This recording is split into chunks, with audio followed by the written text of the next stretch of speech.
Okay, assalamu alaikum, my dear students of SCP Power Play 2026. Welcome all of you guys to our another lecture 10 of Finance second paper. তোমাদের সবাইকে স্বাগত জানাচ্ছি। তোমাদের হাবিব ভাইয়া পড়াশোনা শেষ করেছি ঢাকা ইউনিভার্সিটি থেকে, ফাইন্যান্স ডিপার্টমেন্ট থেকে BBMBA শেষ করেছি।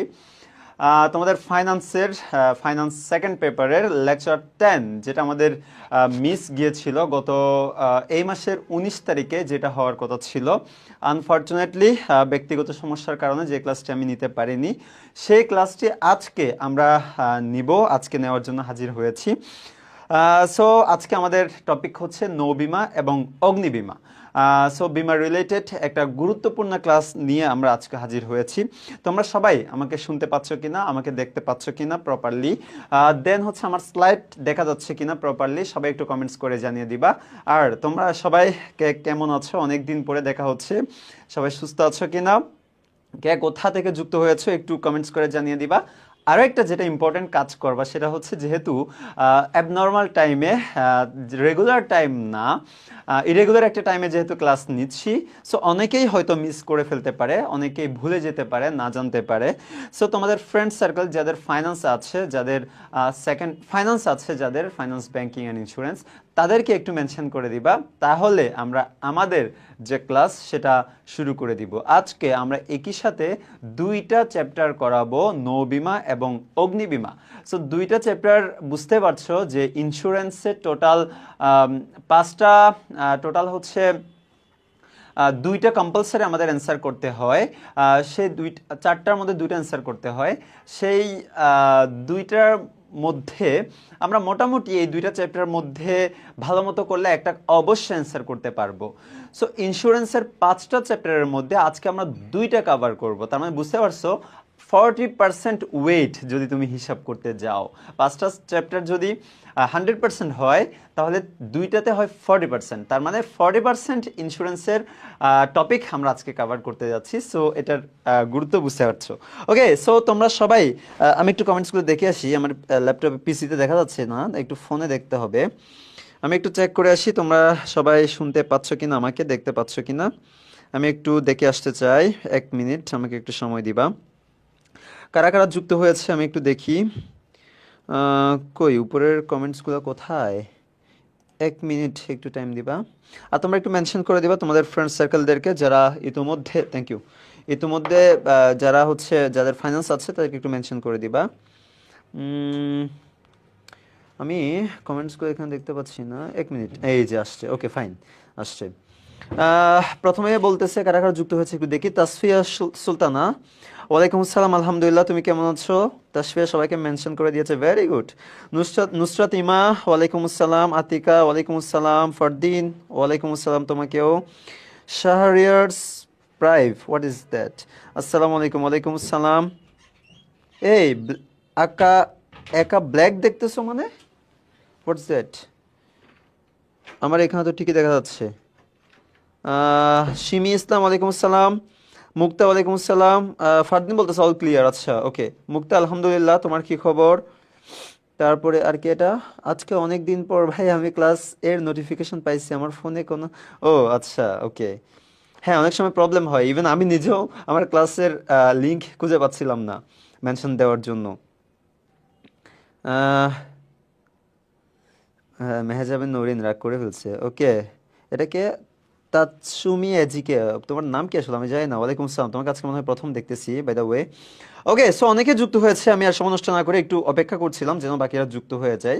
আমরা আজকে যেহেতু সবাই প্রপারলি শুনতে পাচ্ছে, আমরা আজকে আমাদের ক্লাস শুরু করব। যদিও একটু লেন্দি হতে পারে যেহেতু দুইটা চ্যাপ্টার করাবো, বাট চেষ্টা করব আসলে অত লেন্দি না করার জন্য, তাড়াতাড়ি শেষ করে দেওয়ার জন্য, সবগুলো টপিক কভার করার পরেও। Okay fine.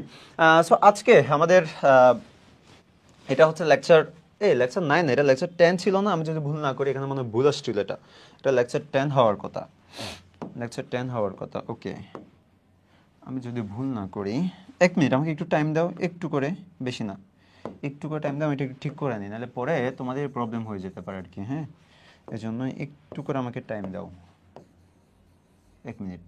এটা হচ্ছে লেকচার 10, তাই না? ওকে, আমি একটু লিখে দিই, নাহলে পরে তোমাদের এটা প্রবলেম হবে। ওকে, লেকচার 10। Okay fine. সো আজকে হচ্ছে আমাদের লেকচার 10, মানে last lecture of finance second paper. Second পেপারের আজকে হলো লাস্ট লেকচার। হ্যাঁ, ওকে ফাইন। সো আজকে আমরা দুইটা টপিক কভার করব, একটা হচ্ছে নৌ বিমা এবং আরেকটা হচ্ছে অগ্নি বিমা। তোমরা জানো বিমার এখানে টোটাল 5টা চ্যাপ্টার আছে। কত থেকে কত? চ্যাপ্টার 10 থেকে চ্যাপ্টার 14 পর্যন্ত টোটাল 5টা চ্যাপ্টার আছে। এখান থেকে তোমার 4টা কোয়েশ্চেন আসবে, দুইটা অবশ্যই অ্যান্সার করতে হবে।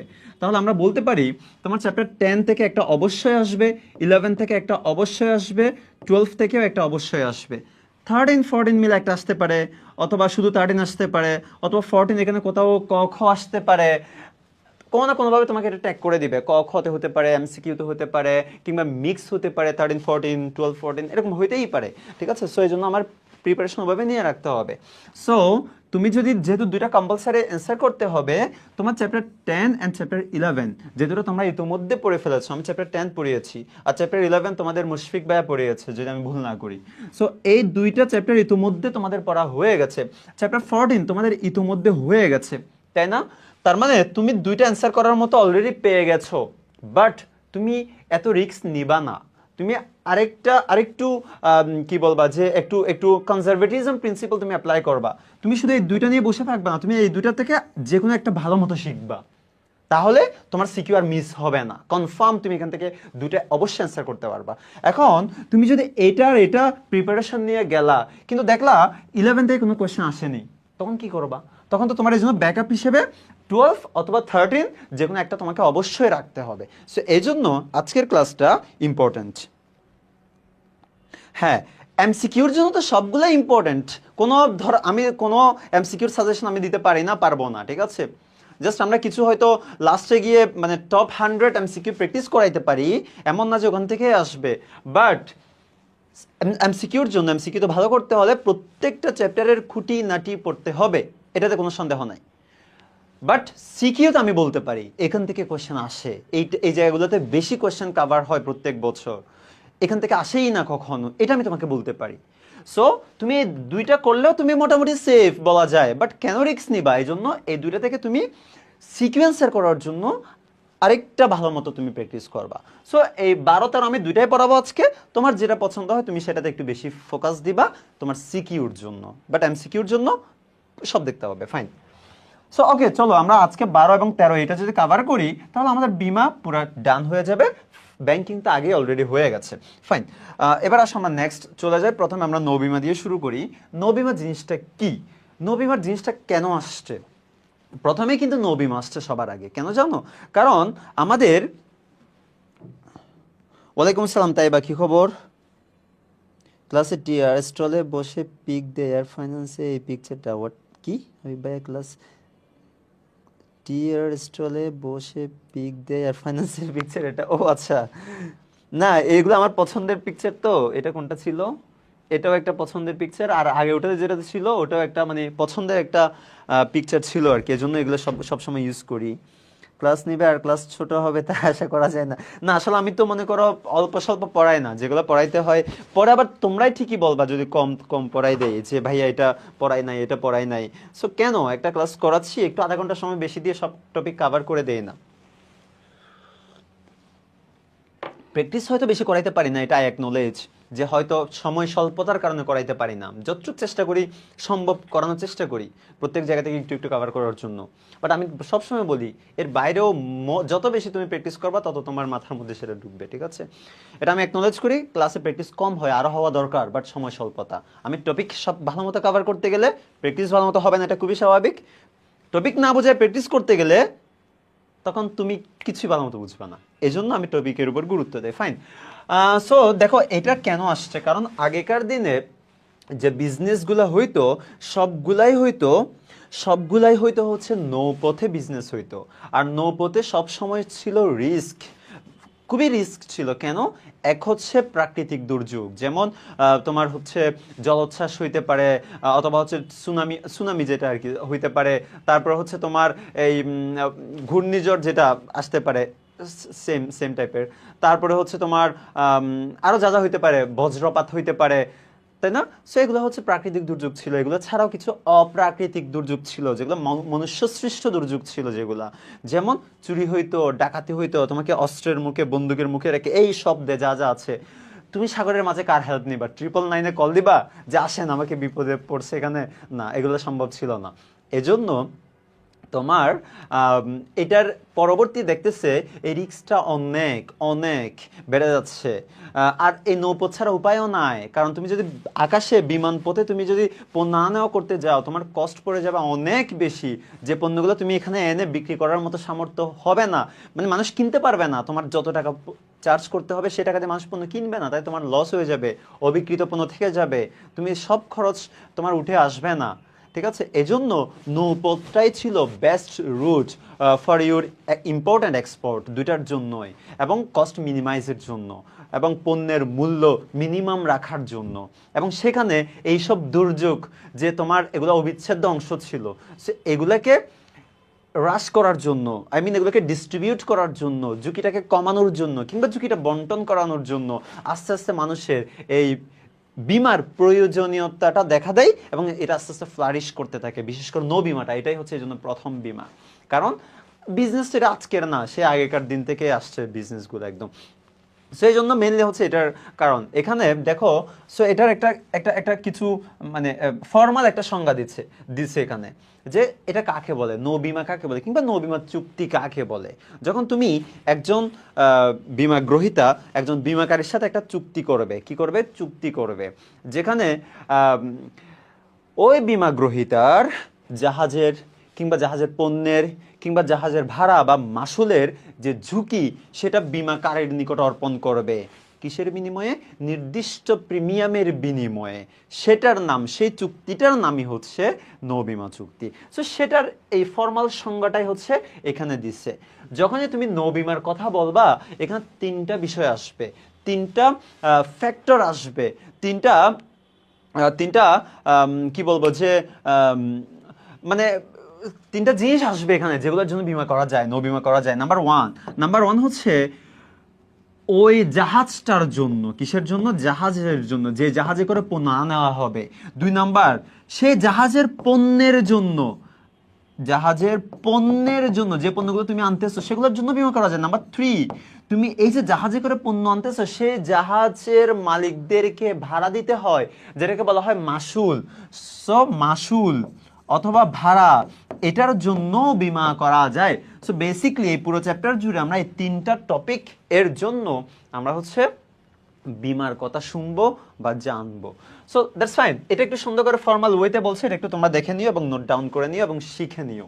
এবার আসো নৌ বিমার এই যে চুক্তি, এটাকে আমরা বেশ কয়েকটা ক্যারেক্টারিস্টিক্স ফেলতে পারি, যে নৌ বিমাকে আমরা কোন কোন ওয়েতে দেখতে পারি, কোন কোন চোখ দিয়ে দেখতে পারি, কোন কোন অ্যাঙ্গেল থেকে আমরা দেখতে পারি।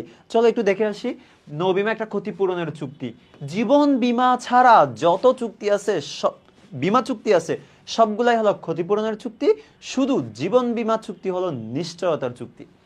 ক্ষতি আংশিক হইতে পারে, সম্পূর্ণ যাই হোক না কেন, বিমাকারী তা পূরণ করে। ওই যে বললাম না, তুমি জাহাজের জন্য, জাহাজের পণ্যের জন্য, মাসুলের জন্য বিমা করতে পারো। ধরো তোমার জাহাজে করে যে পণ্যগুলো আনতেছো, ধরো 1 কোটি টাকার পণ্য আছে, কিন্তু তোমার জাহাজ আরেকটা জাহাজের সাথে ধাক্কা লাগছে, অথবা মানুষ পণ্য চুরি করে ফেলছে, সব পণ্য তার চুরি করবে না, কিছু পণ্য নিতে পারে, কিছু পণ্য রয়ে যাবে।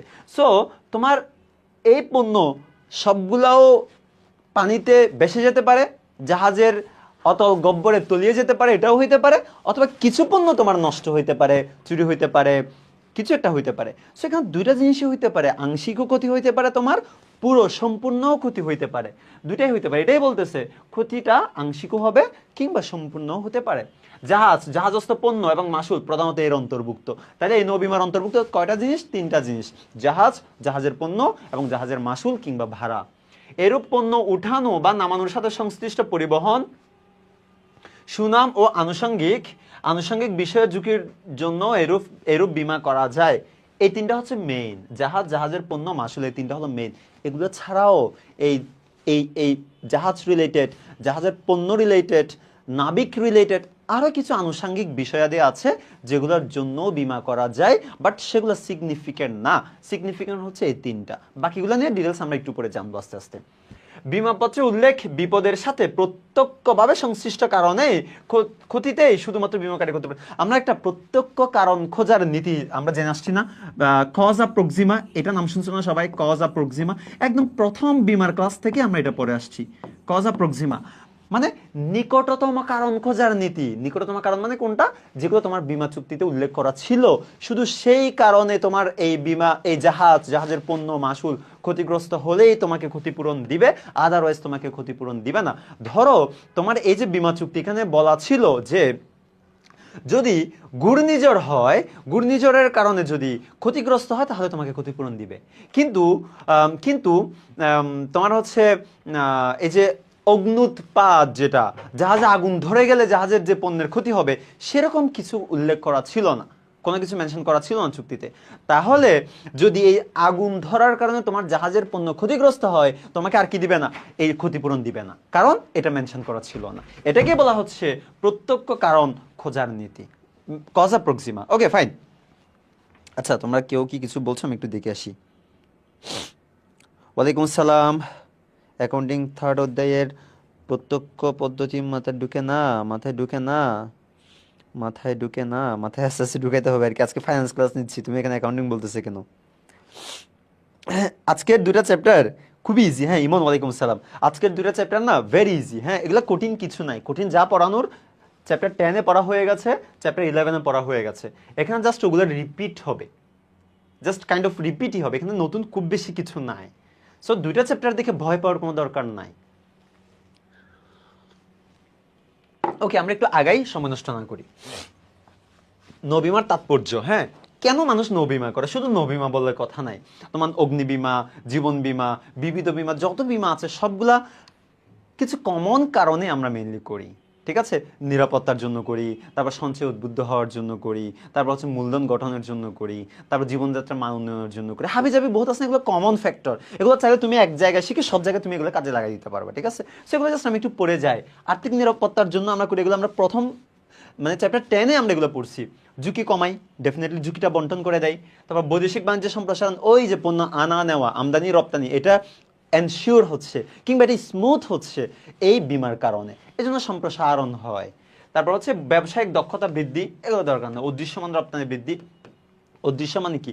তোমার হচ্ছে যত এই বীমাটা তুমি সার্ভিস দিতে পারবা, তত দেখবা নিশ্চিন্তে মানুষ পণ্য আনা নেওয়া করতেছে। আনা মানে আমদানি, নেওয়া মানে বা পাঠানো মানে রপ্তানি। ওকে, বাইরে পাঠানো মানে রপ্তানি। সো তুমি যত বেশি রপ্তানি করবা, তত হচ্ছে তোমার বৈদেশিক মুদ্রা আসবে, ডলার আসবে তোমার দেশে। এটা একটা দেশের জন্য খুবই পজিটিভ একটা সাইন। সো এই হচ্ছে তোমার রপ্তানি বৃদ্ধি পায়। আরও আছে, এগুলো একটু বইয়ে পড়ে নিও। কর্মসংস্থানের সুযোগ বৃদ্ধি, তার মানে স্মুথলি বিজনেস যেহেতু করতে পারতেছে, ব্যবসাটাকে সম্প্রসারণ করতে পারতেছে, নতুন নতুন বিজনেস মানে স্থাপন করতে পারতেছে, যেহেতু ঝুঁকিটা কমতেছে, দ্যাট মিনস নতুন নতুন কর্মসংস্থান সৃষ্টি হচ্ছে, নতুন নতুন বিল্ডিং হচ্ছে, শিল্প কলকারখানা ক্রিয়েট হচ্ছে। তুমি যত বেশি র মেটেরিয়ালস আনতে পারবা, তত তুমি তোমার বিজনেসটাকে এক্সপ্যান্ড করতে পারবা, প্রোডাকশন বাড়াইতে পারবা। সো প্রোডাকশন বাড়া মানে ডেফিনেটলি তোমার কর্মসংস্থান সৃষ্টি হওয়া। Okay fine. এবার আসো অপরিহার্য উপাদান, এগুলো আমরা আগেও পড়ছি তাই না? আইনগত কিছু উপাদান যেগুলো সবার জন্য সত্য, যেমন দুইটা পক্ষ থাকতে হবে, তুমি আর আমি, আই মিন বীমাকারী বীমা গ্রহীতা। একটা পক্ষ দিয়ে কখনো চুক্তি হয় না, কোনো চুক্তি হয় না। চুক্তি বললেই দুইজনকে লাগবেই, মাস্ট। বৈধ উদ্দেশ্য মানে তুমি একটা একটা একটা ভ্যালিড রিজন থাকতে হবে, একটা মোটিভটা এখানে পিওর হইতে হবে, ঠিক আছে? কোনো ফ্রড কিছু এখানে থাকতে পারবে না, এটা জাস্ট কমন একটা জিনিস। উভয় পক্ষের যোগ্যতা 18+ হইতে হবে, মানে নাবালক হওয়া যাবে না, সাবালক হইতে হবে, তাহলেই ওর চুক্তিটা ভ্যালিড হবে। নির্দিষ্টতা, কিসের জন্য এই চুক্তিটা করতেছো সেটা স্পেসিফিকলি মেনশন করা থাকতে হবে। বীমাটা কিসের, কয় দিনের, কোথায় যাওয়ার জন্য, কি কি দেওয়া হবে, সবকিছু প্রপারলি স্পেসিফাইড হইতে হবে। লিখিত, ডেফিনেটলি এটা লিখিত হইতে হবে, এটা মৌখিক হলে এটা কোনো চুক্তি এখানে হবে না। কারণ এটা তুমি কাউকে অস্বীকার করতে পারো। যখন তুমি ক্ষতিগ্রস্ত হবে, তুমি যখন যাবা ওখানে যে আমার এই ক্ষতিপূরণ দেন, আপনি তো বলছিলেন দিবেন, ও বলবে কই আমি তো বলি নাই, প্রমাণ দেখাও। তখন কি প্রমাণ দেখাবে? এই যে সে হচ্ছে প্রমাণ, লিখিত থাকতে হবে ডকুমেন্টটা।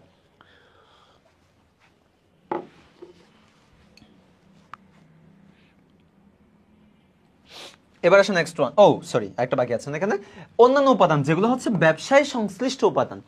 বীমা ব্যবসায় সংশ্লিষ্ট উপাদান, নো বীমা সংশ্লিষ্ট উপাদান, এগুলো আমরা আগে পড়ছি। দেখো, বীমাযোগ্য স্বার্থের নীতি, এখানে একটা কমা হবে, চূড়ান্ত সদ্বিশ্বাসের নীতি, তারপর হচ্ছে প্রত্যক্ষ কারণের জন্য ক্ষতিপূরণ, হ্যাঁ, আনুপাতিক অংশগ্রহণ, এটা কি লিখছিল আমি নিজেও জানি না, সদ্বিশ্বাস, তারপর হচ্ছে ক্ষতিপূরণের নীতি আর কি, তারপর হচ্ছে আনুপাতিক অংশগ্রহণের নীতি, তারপরে স্থলাভিষিক্তকরণ নীতি, এগুলো তোমরা সবাই জানো না, সবাই তোমরা জানো। আর শর্তাবলী নিয়ে আমরা একটু পরে দেখব, কিছু শর্ত আছে এখানে, এই শর্তগুলো নিয়ে আমরা পরে দেখব। বাট এগুলো দেখছো, এগুলো কি, এগুলো আমরা প্রথম চ্যাপ্টারে পড়ে আসছি, এবং জীবন বিমাতে তোমরা পড়ছো হয়তো, এগুলো আর লাগবে না, ঠিক আছে? এই চ্যাপ্টার থেকে এগুলো আসে না, এগুলো নিয়ে ব্যাখ্যা করছে, এগুলো নিয়ে ব্যাখ্যা করছে, এগুলো নিয়ে সময় নষ্ট করবো না আমি। অন্যান্য উপাদান, চূড়ান্ত সদ্বিশ্বাস, স্থলাভিষিক্তকরণ, তারপরে কি বীমাযোগ্য স্বার্থ, আর্থিক নিষ্কৃতি বা আর্থিক ক্ষতিপূরণ, প্রত্যক্ষ কারণ, এগুলো জানি। সমানুপাতিক অংশগ্রহণ, ধরো তুমি একাধিক কোম্পানির কাছে বীমা করছো, তাহলে সবাই তোমাকে আনুপাতিক হারে ক্ষতিপূরণটা দিবে, এটাই বলতেছে। কিছু শর্ত থাকে এখানে, কিছু ব্যক্ত শর্ত থাকে, যখনই তুমি, এটা হচ্ছে শুধু নো বীমার জন্য, যখন তুমি নো বীমা চুক্তি করতে যাবা, এখানে কিছু শর্ত স্পেসিফাইড থাকতে হবে, কিছু থাকে স্পেসিফাইড, কিছু থাকে আনস্পেসিফাইড, ঠিক আছে? কিছু থাকে ব্যক্ত, কিছু থাকে অব্যক্ত, শর্ত থাকে এখানে। সেই শর্তগুলো কি কি হতে পারে, কোনগুলো ব্যক্ত করতে হয়, কোনগুলো ব্যক্ত না করলেও চলে, ধরে নেই যে এটা সবাই জানে, সেগুলো কোনটা কোনটা একটু দেখে আসি আমরা, চলো। এই যে শর্ত হচ্ছে দুই ধরনের, একটা হচ্ছে ব্যক্ত বা প্রকাশিত শর্ত, আর একটা হচ্ছে অব্যক্ত বা অপ্রকাশিত শর্ত। তাহলে চলো একটু ব্যক্তগুলো আমরা আগে দেখি, যে কোনগুলো কোনগুলো অবশ্যই মেনশন করতে হবে এটার মধ্যে, এই বীমা চুক্তির মধ্যে কিংবা বীমা পত্রের মধ্যে মেনশন করতে হবে স্পেসিফিকলি।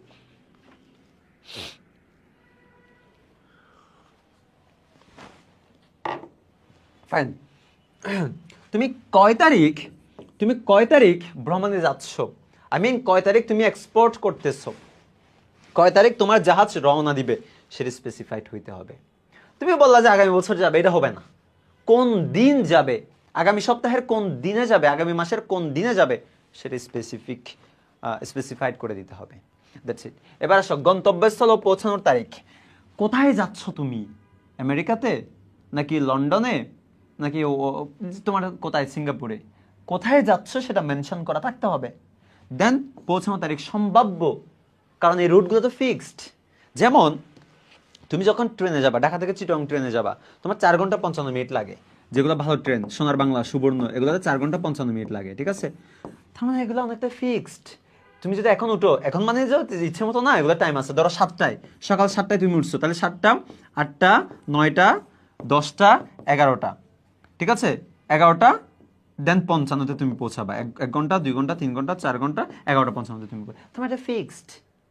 সো এরকম একটা সম্ভাব্য পৌঁছানোর তারিখ আছে, সেটা মেনশন করতে হবে। এটা একটু এদিক সেদিক হইতে পারে, সমস্যা নাই, বাট সম্ভাব্য তারিখটা মেনশন করতে হবে।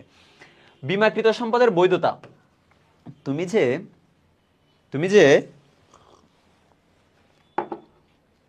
পণ্যগুলা এই জাহাজের মাধ্যমে যে তুমি নিচ্ছ, সেগুলো যে বৈধ, সেগুলো ডকুমেন্টস লাগবে। ইলিগাল কিছু তুমি যদি এখানে নিয়ে যাও, অস্ত্র নিয়ে যাও, গোলাবারুদ তুমি যদি নিয়ে যাও, তাহলে তো সেটা হবে না, এটা তোমাকে ধরে ফেলবে, প্রত্যেক জায়গায় জায়গায় তোমাকে ধরবে। সো এই জন্য এগুলো যে বৈধ, সেটা রিটার্ন ডকুমেন্টস লাগবে। নৌপথ ও জাহাজের জাতীয়তা সংক্রান্ত ঘোষণা, মানে কোথায় যাচ্ছে জাহাজটা, অথবা কোন এলাকার জাহাজ, অথবা কোথায় যায় সেখানে পারমিট লাগে। যে কোনো জাহাজ যে কোনো রুটে যাইতে পারে না। যেমন বিমান চলে এই রুটে এই রুটে এই রুটে এই রুটে বিমান চলে, তাই না? ইভেন তা বাদ দাও, তোমার যে জেলা শহর আছে সে জেলা শহরে কতগুলো বাস আছে না, 2 নম্বর বাস, 3 নম্বর বাস, চিটাং আছে 2 নম্বর, 6 নম্বর, 7 নম্বর, 1 নম্বর বাস আছে না, এই বাসগুলোর রুটটা স্পেসিফাইড, ও শুধু ওই রুটে চলাচল করবে। যদি 2 নম্বর বাস যদি অন্য রুটে যায়, চকবাজার যায়, ধরে ফেলবে ওরে, তাই না? সবাই তো তোমরা জানো, নিউ মার্কেট দিয়ে এটা যায়। এমন কোন জায়গায় যদি যায় যেখানে ওর পারমিশন ছিল না, তাহলে হবে না। সো তোমার পারমিশন কোন জায়গায় সেটা তোমার বলে দিতে হবে এখানে, সেই পারমিশনটা তোমার নিয়ে নিতে হবে, আদারওয়াইজ হবে না। তোমাকে তখন আটক করে ফেলবে যে তোমার এখানে পারমিট না, তুমি কেন আসছো এখানে, তাই না? Okay fine. তারপরে হচ্ছে ভাইয়া ক খ গ এর জন্য ইম্পর্টেন্ট গুলো মেনশন করে দিন। ওকে, তারপর হচ্ছে নাকি উগান্ডায়, হ্যাঁ নাকি তোমার উগান্ডায় যাওয়ার তো শখ কেন রে? সাউথ আফ্রিকা পাঠাই দিব তোমারে। এবার দেখো উত্তর কোরিয়াতে পাঠাই দিব তোমারে। রক্ষীবহর সাথে রাখা, রক্ষীবহর থাকবে কি থাকবে না তোমার সাথে সেটা মেনশন করতে হবে, ব্যক্ত করতে হবে, বলতে হবে। সেটা লুকায় রাখলে হবে না। ও আমি তো ভাবছিলাম নিয়ে যাব কিন্তু নিয়ে গেলাম না, মানে তোমার ভিতরে রাখলে হবে না, এগুলো মেনশন করতে হবে। ইয়েস আমি এই জায়গায় যে যাব, আগামীকালকে যে আমি উগান্ডা যাব, সেখানে আমার সাথে একটা 10 জনের একটা টিম থাকবে, একটা রক্ষীবহর সাথে থাকবে, এটা মেনশন করতে হবে। এই সবগুলো হচ্ছে স্পেসিফাইড, ব্যক্ত, প্রকাশিত শর্ত। তাহলে অপ্রকাশিত কোনগুলা, অব্যক্ত কোনগুলা, অপ্রকাশিত কোন, যেগুলো না বললেও হয়, ধরে নেই এগুলা জানে সবাই, অথবা এটা তুমি অটো নিয়ে নিবা। যেমন জাহাজের সমুদ্রে চলাচলের যোগ্যতা, তুমি একটা জাহাজ কি যদি যোগ্য না হয়, একটা একটা গাড়ি, হ্যাঁ তোমার যদিও এটা বাংলাদেশে হয় যে যত যোগ্য হোক তাও এটা মার্কেট বাজারে নামাবে, যদি এখান থেকে 1,000 টাকা আসে আমার মন্দ কি, মানে এটা হিসাব করে আর কি, ঠিক আছে? বাট জাহাজ, বিমান, এগুলো তো খুবই সেন্সিটিভ ইস্যু, তাই না? বিমান যাওয়ার আগে কতবার চেক করবে, একটা ট্রেন চলার আগে কতবার চেক করবে, ঠিক আছে? তারপরে এই একটা জাহাজ রওনা করার আগে কতবার যে চেক করবে, কিন্তু হদিস নাই। সেটা তোমার দায়িত্ব, এটা তোমার বলা লাগবে না যে আমি এখানে চেক করে নিব, আমার এটা যোগ্য হলে আমি দেন রওনা দিব, এটা বলা লাগে না। বাট তুমি একটা অযোগ্য গাড়ি নিয়ে তো আর অযোগ্য জাহাজ নিয়ে তো আর সাগরে রওনা দিবা না, তোমার লাইফ রিস্ক আছে এখানে, তাই না? ওকে, সো এগুলো মেনশন করতে হয় না। যাত্রার বৈধতা, মানে এই যাত্রাটা কি বৈধ কি না, বৈধ না হলে তুমি অবভিয়াসলি যাবা না, তোমার লাইফ রিস্ক আছে এখানে, তুমি সেখান থেকে বেঁচে থাকবা, বরং অবৈধ হলে তুমি নিজের থেকে এখানে সরে আসবা। সো এগুলো মেনশন করা লাগে না। নির্দিষ্ট সময়ে যাত্রা, তুমি যখন বলছো তুমি আগামীকাল 11টায় যাবা, সকাল 11টায় রওনা দিবা, এটা তোমার দায়িত্ব 11টায় চলে যাওয়া, ঠিক আছে? সো যাবা কি যাবা না সেটা আসলে বলা যাবে না, আমি নির্দিষ্ট সময় যাবো এগুলো স্পেসিফাই করা লাগে না। তোমার সবাই বসে থাকে যে যাওয়ার জন্য, সো দ্যাট মিনস তোমার যেহেতু এটা টাইম ফিক্সড, তুমি ওই সময় যাবা, এটা ধরে নেওয়া হয়, ঠিক আছে? এগুলো মেনশন করতে হয় না আর কি। অব্যক্ত শর্ত, এগুলোও শর্ত, তোমাকে যাইতে হবে, নির্দিষ্ট সময়ে যাইতে হবে তোমাকে, বাট এগুলো বলা লাগে না। তোমার এই জাহাজটার চলাচলের যোগ্যতা থাকবে, রুট পারমিট থাকবে, এটা মাস্ট, এটা একটা শর্ত, বাট এটা এটা বলা লাগে না, মুখ খুলে বলা লাগে না এটা, ঠিক আছে? যাত্রাপথ পরিবর্তন না করা, হ্যাঁ যাত্রাপথ পরিবর্তন না করা, তুমি যে এই যাত্রাপথ পরিবর্তন করবা না সেটা তোমার বলা লাগবে না, কারণ তোমাকে যে রুট বলা হয়েছে তুমি সেই রুটেই যাবা, তুমি অন্য রুটে যাবা না, এটা স্বাভাবিক। তুমি যে যাবা না সেটা বলার দরকার নাই, বাট তোমার উচিত বা তোমার কন্ডিশন তুমি যেতে পারবা না, যাবা না তুমি, দ্যাটস ইট। ওকে, চেক করছে মাইলস্টোন, অবভিয়াসলি চেক করছে, বাট এখানে নাকি প্রবলেম ছিল, পরে তো এটা আসছে কি জানি প্রবলেম ছিল, ওইটা ওইটা হচ্ছে ওই ওই যে যিনি চালাচ্ছে, এই রকি বই কি রকি বহার কি, হ্যাঁ হ্যাঁ বডিগার্ড আর কি, বডিগার্ড, হ্যাঁ ওখানে আসলে প্রবলেম ছিল, আসলে ত্রুটি ছিল, বুঝছো? হয়তো প্রপারলি চেক করে নাই, অথবা অদক্ষ লোক দিয়ে চালাইছে, কিংবা ওই ওই ওই বিমানটারই প্রবলেম ছিল, হতে পারে এটা, হ্যাঁ এরকমই তো বের হয়েছিল, কোনো একটা প্রবলেম ছিল, এটা আসলে ইস্যুস ছিল, এটা অ্যাক্সিডেন্ট না, অ্যাক্সিডেন্টের আগেও মানে কিছু রুলস ভায়োলেট করছে ওরা, এজন্য ওই অ্যাক্সিডেন্টটা হয়েছে, ঠিক আছে? বাট অন্য আরেকটা বিষয় তো আছে, যেমন মানে একটা অ্যাক্সিডেন্ট তো হয়েছে, এটা একটা বিষয় আছে, বাট ওরা আরো কিছু প্রিকশনসের এখানে ঘাটতি ছিল।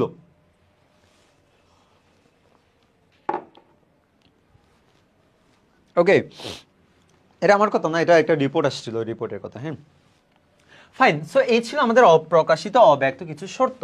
এবার আসো কিসের কিসের জন্য বীমা করা যায়? আমি তোমাকে অলরেডি তিনটার কথা বলছি।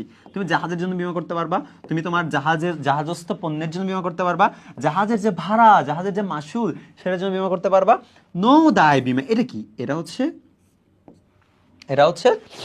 তুমি তুমি যে এই যে জাহাজে করে পণ্যটা আনতেছো, সে জাহাজের নাবিকের কারণে, সে জাহাজের যে পণ্য আছে, সেই জাহাজের যে পণ্য, সে পণ্যগুলো যদি কেউ চুরি করে, তাহলে সে দায়ভার কার?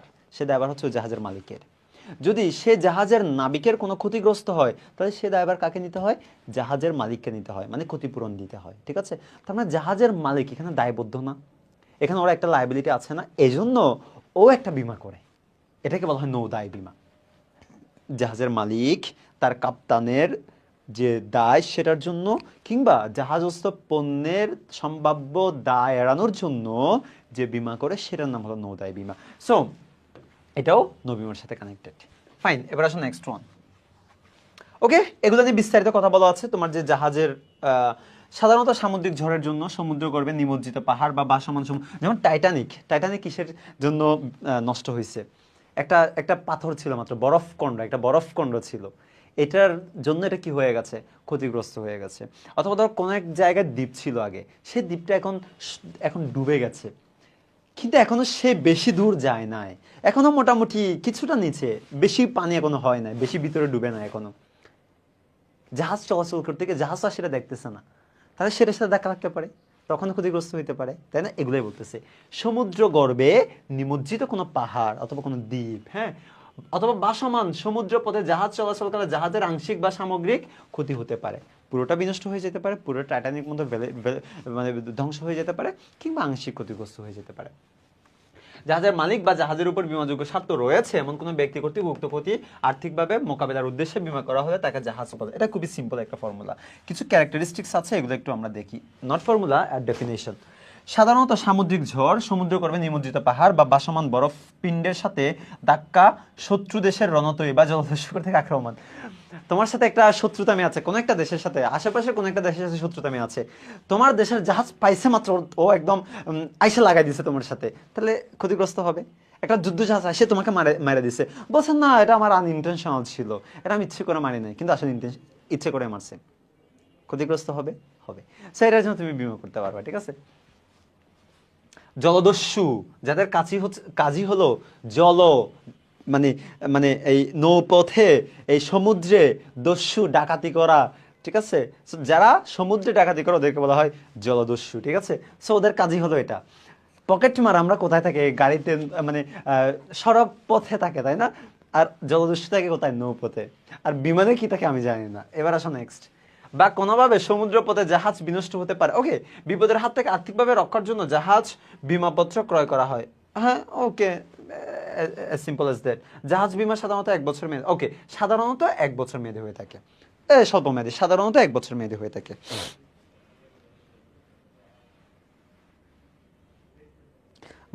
ভাইয়ার ভয়েসটা চাটগায়ের মতো। ওকে, আই এম ফিলিং প্রাউড যে ঠিক আছে, আমি চিটাংয়ের হয়ে যে চিটাংয়ের টোনটা আমার আছে। আবার অনেকে বলছে আমারে যে কই ভাই আপনি চিটাং, এটা তো বোঝা যায় না, কাহিনী কি? আর তুমি বলতেছো চাটগায়ের মতো লাগে। আমি I am from Chatga.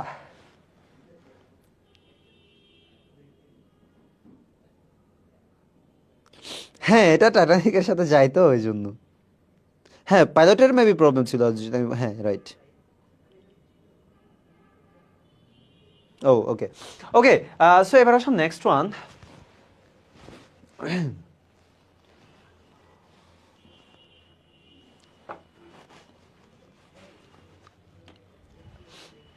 So এটা মোটামুটি আমরা দেখলাম। এবার আসি জাহাজের যে পণ্য, সে পণ্যের জন্য বীমা করা যায়। এটা আমি জাস্ট নর্মাল, এখানে নতুন করে শিকার কিছু নাই। নবীমার আওতাধীন বৈশ্বিক বাণিজ্য পণ্যের কোনোরূপ ক্ষতি হলে, মানে তোমার পণ্য যদি ক্ষতিগ্রস্ত হয় তাহলে তোমাকে ক্ষতিপূরণ দিবে, অথবা তোমার যে পণ্য সেগুলার ক্ষতি হলে সেটার জন্য তুমি বীমাটা করতেছো। দ্যাটস ইট, এখানে নতুন নাথিং নিউ।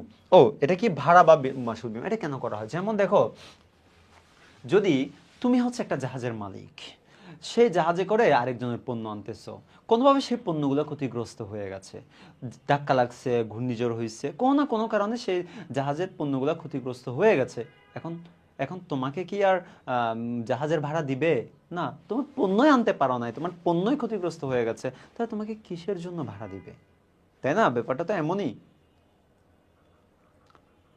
তাহলে মালিকের একটা দায় আছে না এখানে? তাহলে আই মিন মালিকের একটা পাওনা আছে না এখানে? ও তাহলে ওর ভাড়াটা আর পাচ্ছে না, কিন্তু ওর কোনো দোষ ছিল না।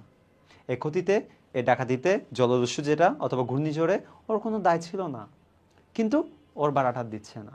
তাহলে একটা একটা একটা একটা ওর রিস্ক আছে, সেই রিস্কটা মিনিমাইজ করার জন্য, সেই দায়টা এড়ানোর জন্য, সেই পাওনাটা, সে টাকা পাওয়ার জন্য ও একটা ওর যে ভাড়া, প্রাপ্য ভাড়া বা মাসুল, সেটার জন্য বীমা করতে পারে। যদি কোনোভাবে ক্ষতিগ্রস্ত হয়, ওর ভাড়া যদি মিস হয়, না পায়, তাহলে বীমা কোম্পানি ওকে ওই স্পেসিফিক কারণগুলোর কারণে হচ্ছে যদি এই ঘটনা ঘটে, তাহলে ওকে ভাড়া দিবে, আই মিন মাসুলের টাকাটা ফেরত দিয়ে দিবে। That's it. সো এই কথাগুলো এখানে বলা আছে, একটু পরে নিও। এবার আসো নেক্সট। ওই যে নো দায় বীমা বলতেছিলাম, যে কোন একজন কাপ্তানের কোনো অ্যাক্সিডেন্ট হয়েছে, তাহলে সেই টাকা কার দিতে হবে? জাহাজের মালিকে। ধরো এই জাহাজের একজন এমপ্লয়ি, হ্যাঁ, জাহাজের একজন এমপ্লয়ি পণ্য চুরি করে ফেলছে, তাহলে সেই ক্ষতিপূরণ কাকে দিতে হবে? জাহাজের মালিককে দিতে হবে। আমার এই পণ্য গেল কই, তুমি হিসাব দাও। তাহলে ওর একটা রিস্ক আছে না জাহাজের মালিকের? ও গিয়ে এই নৌদায় বীমাটা করতে পারে। ওকে, ফাইন। ও, তুমিও চাটগায়া? আচ্ছা,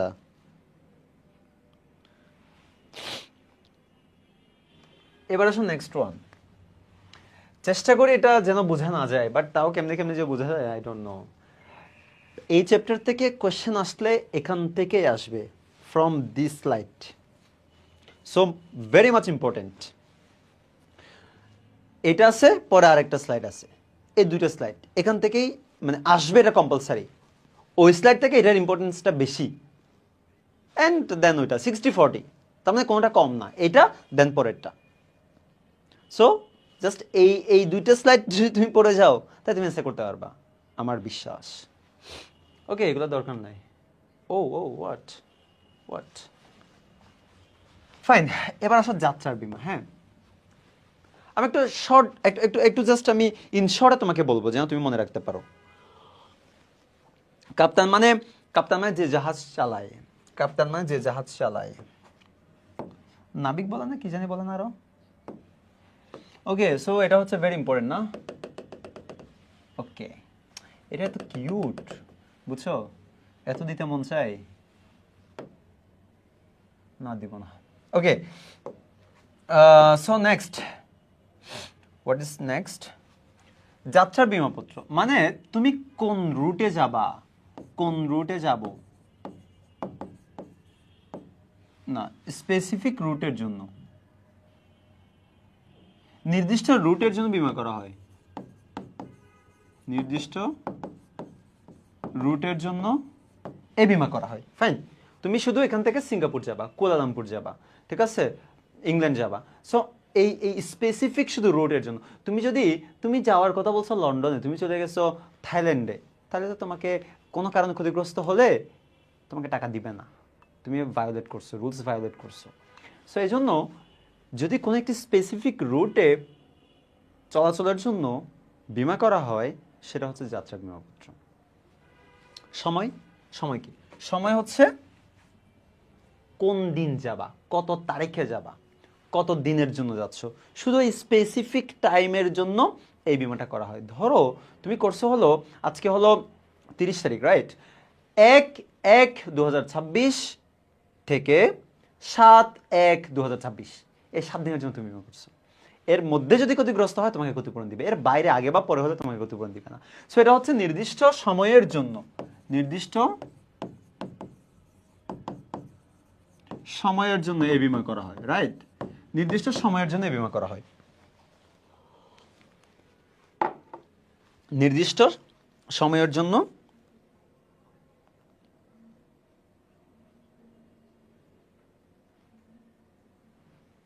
হ্যাঁ হ্যাঁ, স্টেমের প্রকারভেদ সেম, টাইপ সেম।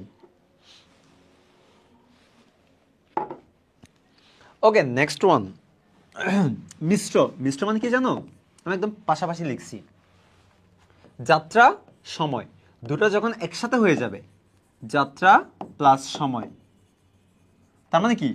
তার মানে হচ্ছে রুট প্লাস সময়, দুটো যখন একসাথে হবে তখন সেটার নাম হচ্ছে মিশ্র।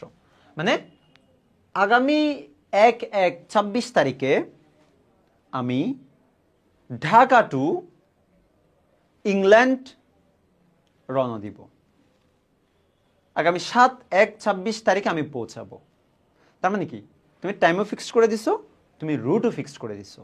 যখন এরকম দুইটার জন্য কম্বাইন্ড যখন কোনো বিমাপত্র নিবা সেটাই হচ্ছে মিশ্র বিমাপত্র। That's it. এবার আসুন নেক্সট ওয়ান। নেক্সট ওয়ানটা হচ্ছে মূল্যায়িত। মূল্যায়িত মানে কি জানো? তুমি ধরো আগামীকালকে তুমি ঢাকা থেকে থাইল্যান্ড যাবা একটা জাহাজ নিয়ে। জাহাজে অনেকগুলো পণ্য আছে, বাট কতগুলা পণ্য, কত টাকার পণ্য আছে সেটা তুমি যাওয়ার আগেই ফিক্সড করে ফেলবা। যদি কোনো কারণে ক্ষতিগ্রস্ত হয় তাহলে তুমি অত টাকার পণ্যের মূল্য তুমি ওকে দিয়ে দিবা, অথবা ক্ষতিপূরণ ওকে দিয়ে দিবা।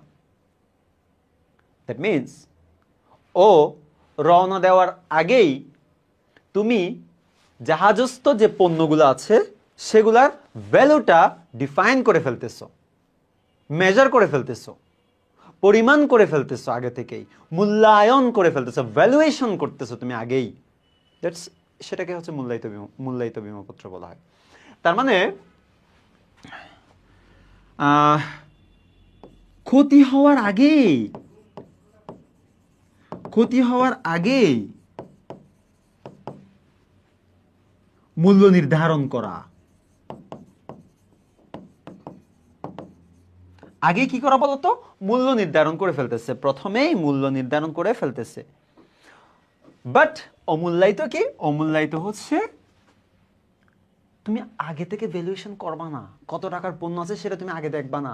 যখনই ক্ষতিগ্রস্ত হবে, যখনই সাগরে ডুবে যাবে, যখনই কেউ ধাক্কা মারবে, যখনই তোমার চুরি হবে, তখনই তুমি মেজার করবা কত টাকার পণ্য চুরি হয়েছে, কত টাকার পণ্য জাহাজে সমুদ্রের মধ্যে ফেলে দেওয়া লাগছে, কত টাকার পণ্য তোমার সমুদ্রের মধ্যে জাহাজ ধাক্কা লাগার কারণে পড়ে গেছে। সো মানে ক্ষতি হওয়ার পরে যখন মূল্যায়ন করা হয় সেটার নাম হচ্ছে অমূল্যায়িত, মানে আগে থেকে মূল্যায়ন করা হয় না। ওকে ফাইন, এটা হচ্ছে ক্ষতি হওয়ার পর মূল্যায়ন করা হয়। ক্ষতি হওয়ার পর মূল্যায়ন করা হয়, দ্যাটস ইট। তাহলে আমরা এগুলো সব বুঝে গেলাম। এবার আসো বৃহৎ ঝুঁকির বিমাপত্র মানে কি? বৃহৎ মানে বড়, ঝুঁকিটা এত বড়, জাহাজটা এত বড়, জাহাজের পণ্য এত বেশি, এটা রিস্ক বা এই বিমাটা একটা কোম্পানি সহ্য করতে পারতেছে না, একটা কোম্পানির সেই অ্যাবিলিটি নাই, ক্যাপাবিলিটি নাই, ক্যাপাসিটি নাই এই ঝুঁকিটা নেওয়ার জন্য। এজন্য এই 10 কোটি টাকার যে জাহাজ এবং পণ্য সহ 20 কোটি টাকার যে জাহাজ এবং জাহাজের পণ্য, এটা একটা কোম্পানি নিতে না পারার কারণে যখন তুমি টোটাল 4টা কোম্পানি, 5টা কোম্পানি, 10টা কোম্পানির কাছে বীমা করতেছো, সেটার নাম বৃহৎ ঝুঁকির বীমাপত্র। তার মানে একাধিক কোম্পানির কাছে যখন তুমি বীমা করবা সেটার নাম বলা হয় বৃহৎ ঝুঁকির বীমাপত্র। সো লিখো, একাধিক কোম্পানির কাছে, একাধিক কোম্পানির কাছে বীমা করা, একাধিক কোম্পানির কাছে বীমা করা, একাধিক কোম্পানির কাছে বীমা করা, সেটা কি বলতো? সেটা হচ্ছে বৃহৎ ঝুঁকি। এবার আসো বন্দর ঝুঁকি। আমি একটু কথা বলি তোমাকে। দেখো, আমাদের দেশের অনেকগুলো সমুদ্র আছে যেগুলো হচ্ছে অগভীর। অগভীর মানে গভীর না। সমস্যাটা কি? সমস্যাটা হচ্ছে এরকম শুধু আমাদের দেশ না, অনেকগুলো দেশ আছে যাদের বহু সমুদ্র থাকার পরেও তারা নৌপথে পণ্য আনা নেওয়া করতে পারে না, আমদানি রপ্তানি করতে পারে না, কারণ তাদের এই সমুদ্রগুলো হচ্ছে অগভীর। প্রবলেমটা কোথায়? প্রবলেমটা হচ্ছে কোনো বড় শিপ আসলে, কোনো বড় জাহাজ আসলে ওখানে আটকে যায় গভীর না হওয়ার কারণে। আটকে গেলে, একবার আটকে গেলে ওখান থেকে ছুটে আনা এটা অনেক কষ্ট, আরো অনেক খরচের উপরে খরচ। এজন্য জাহাজগুলা তীরে ভিড়তে পারে না। কেন? কারণ তীরের দিকে অগভীর থাকে, নট গভীর, অগভীর থাকে, ওগুলো আসলে আটকে যাবে। এজন্য কি করতে হয়? ধরো এটা হচ্ছে তোমার পোর্ট, এটা হচ্ছে তোমার পোর্ট, বন্দর, বন্দর এখানে তোমার এটা হচ্ছে বড় সমুদ্র, বড় সমুদ্র যেটা, এটা হচ্ছে সে বড় সমুদ্র। মাঝখানে একটা বড় গ্যাপ আছে না, 5-10 কিলোমিটারের একটা গ্যাপ আছে না? এখানে কিন্তু বড় জাহাজগুলো এখান থেকে এখানে আসতে পারে না পণ্য খালাস করার জন্য। বড় জোর এতটুক পর্যন্ত এসে থেমে যেতে হয়। এখানে আসলেই ওর জাহাজটা আটকে যাবে, তখন খরচ পড়ে যাবে আরো কয়েক গুণ। এই জন্য ও এখান থেকে এখান থেকে এখান থেকে এখান থেকে এখান থেকে এত দূরে থেকে আসার পরে এখান থেকে এতটুকু পর্যন্ত এসে থেমে যায়, এখানে আর আসে না। কিন্তু আমার পোর্ট তো এখানে, তাহলে এখান থেকে পণ্যগুলো কে আনবে? আরো 10 কিলোমিটারের দূরত্ব আছে, এই 10 কিলোমিটারের কে আনবে? সো এখানে আরো কিছু কিছু ছোট ছোট জাহাজ রাখা হয়, যেন এই বড় জাহাজ থেকে পণ্য এই বন্দরে এনে যেন খালাস করা যায়। সো এই মাঝখানে যে অনেকগুলো জাহাজ থাকে, সেগুলোর কাজ হলো এই বড় জাহাজ থেকে মাল অল্প অল্প অল্প করে করে করে করে এখানে এসে সেগুলা কি করা, খালাস করা, আই মিন সেগুলা জমা করে রাখা আর কি। সো এই যে জাহাজগুলা, এগুলার তো ক্ষতিগ্রস্ত হইতে পারে, এগুলাও প্রবলেমে পড়তে পারে, এগুলাও এখানেও জাহাজ ডুবে যাইতে পারে, যে কোনো দুর্ঘটনা হইতে পারে। সো এদের জন্য যে বীমা করা হয় সেটার নাম হচ্ছে বন্দর ঝুঁকি বীমা পত্র। Okay fine. সো এটা বই একটু আরো সুন্দর করে আছে, আমি একটু বেসিক জিনিসটা বুঝালাম, তুমি একটু বইয়ের ভাষায় দেখো, আমি জাস্ট বেসিক কনসেপ্ট একটু তোমাকে লিখে দিচ্ছি।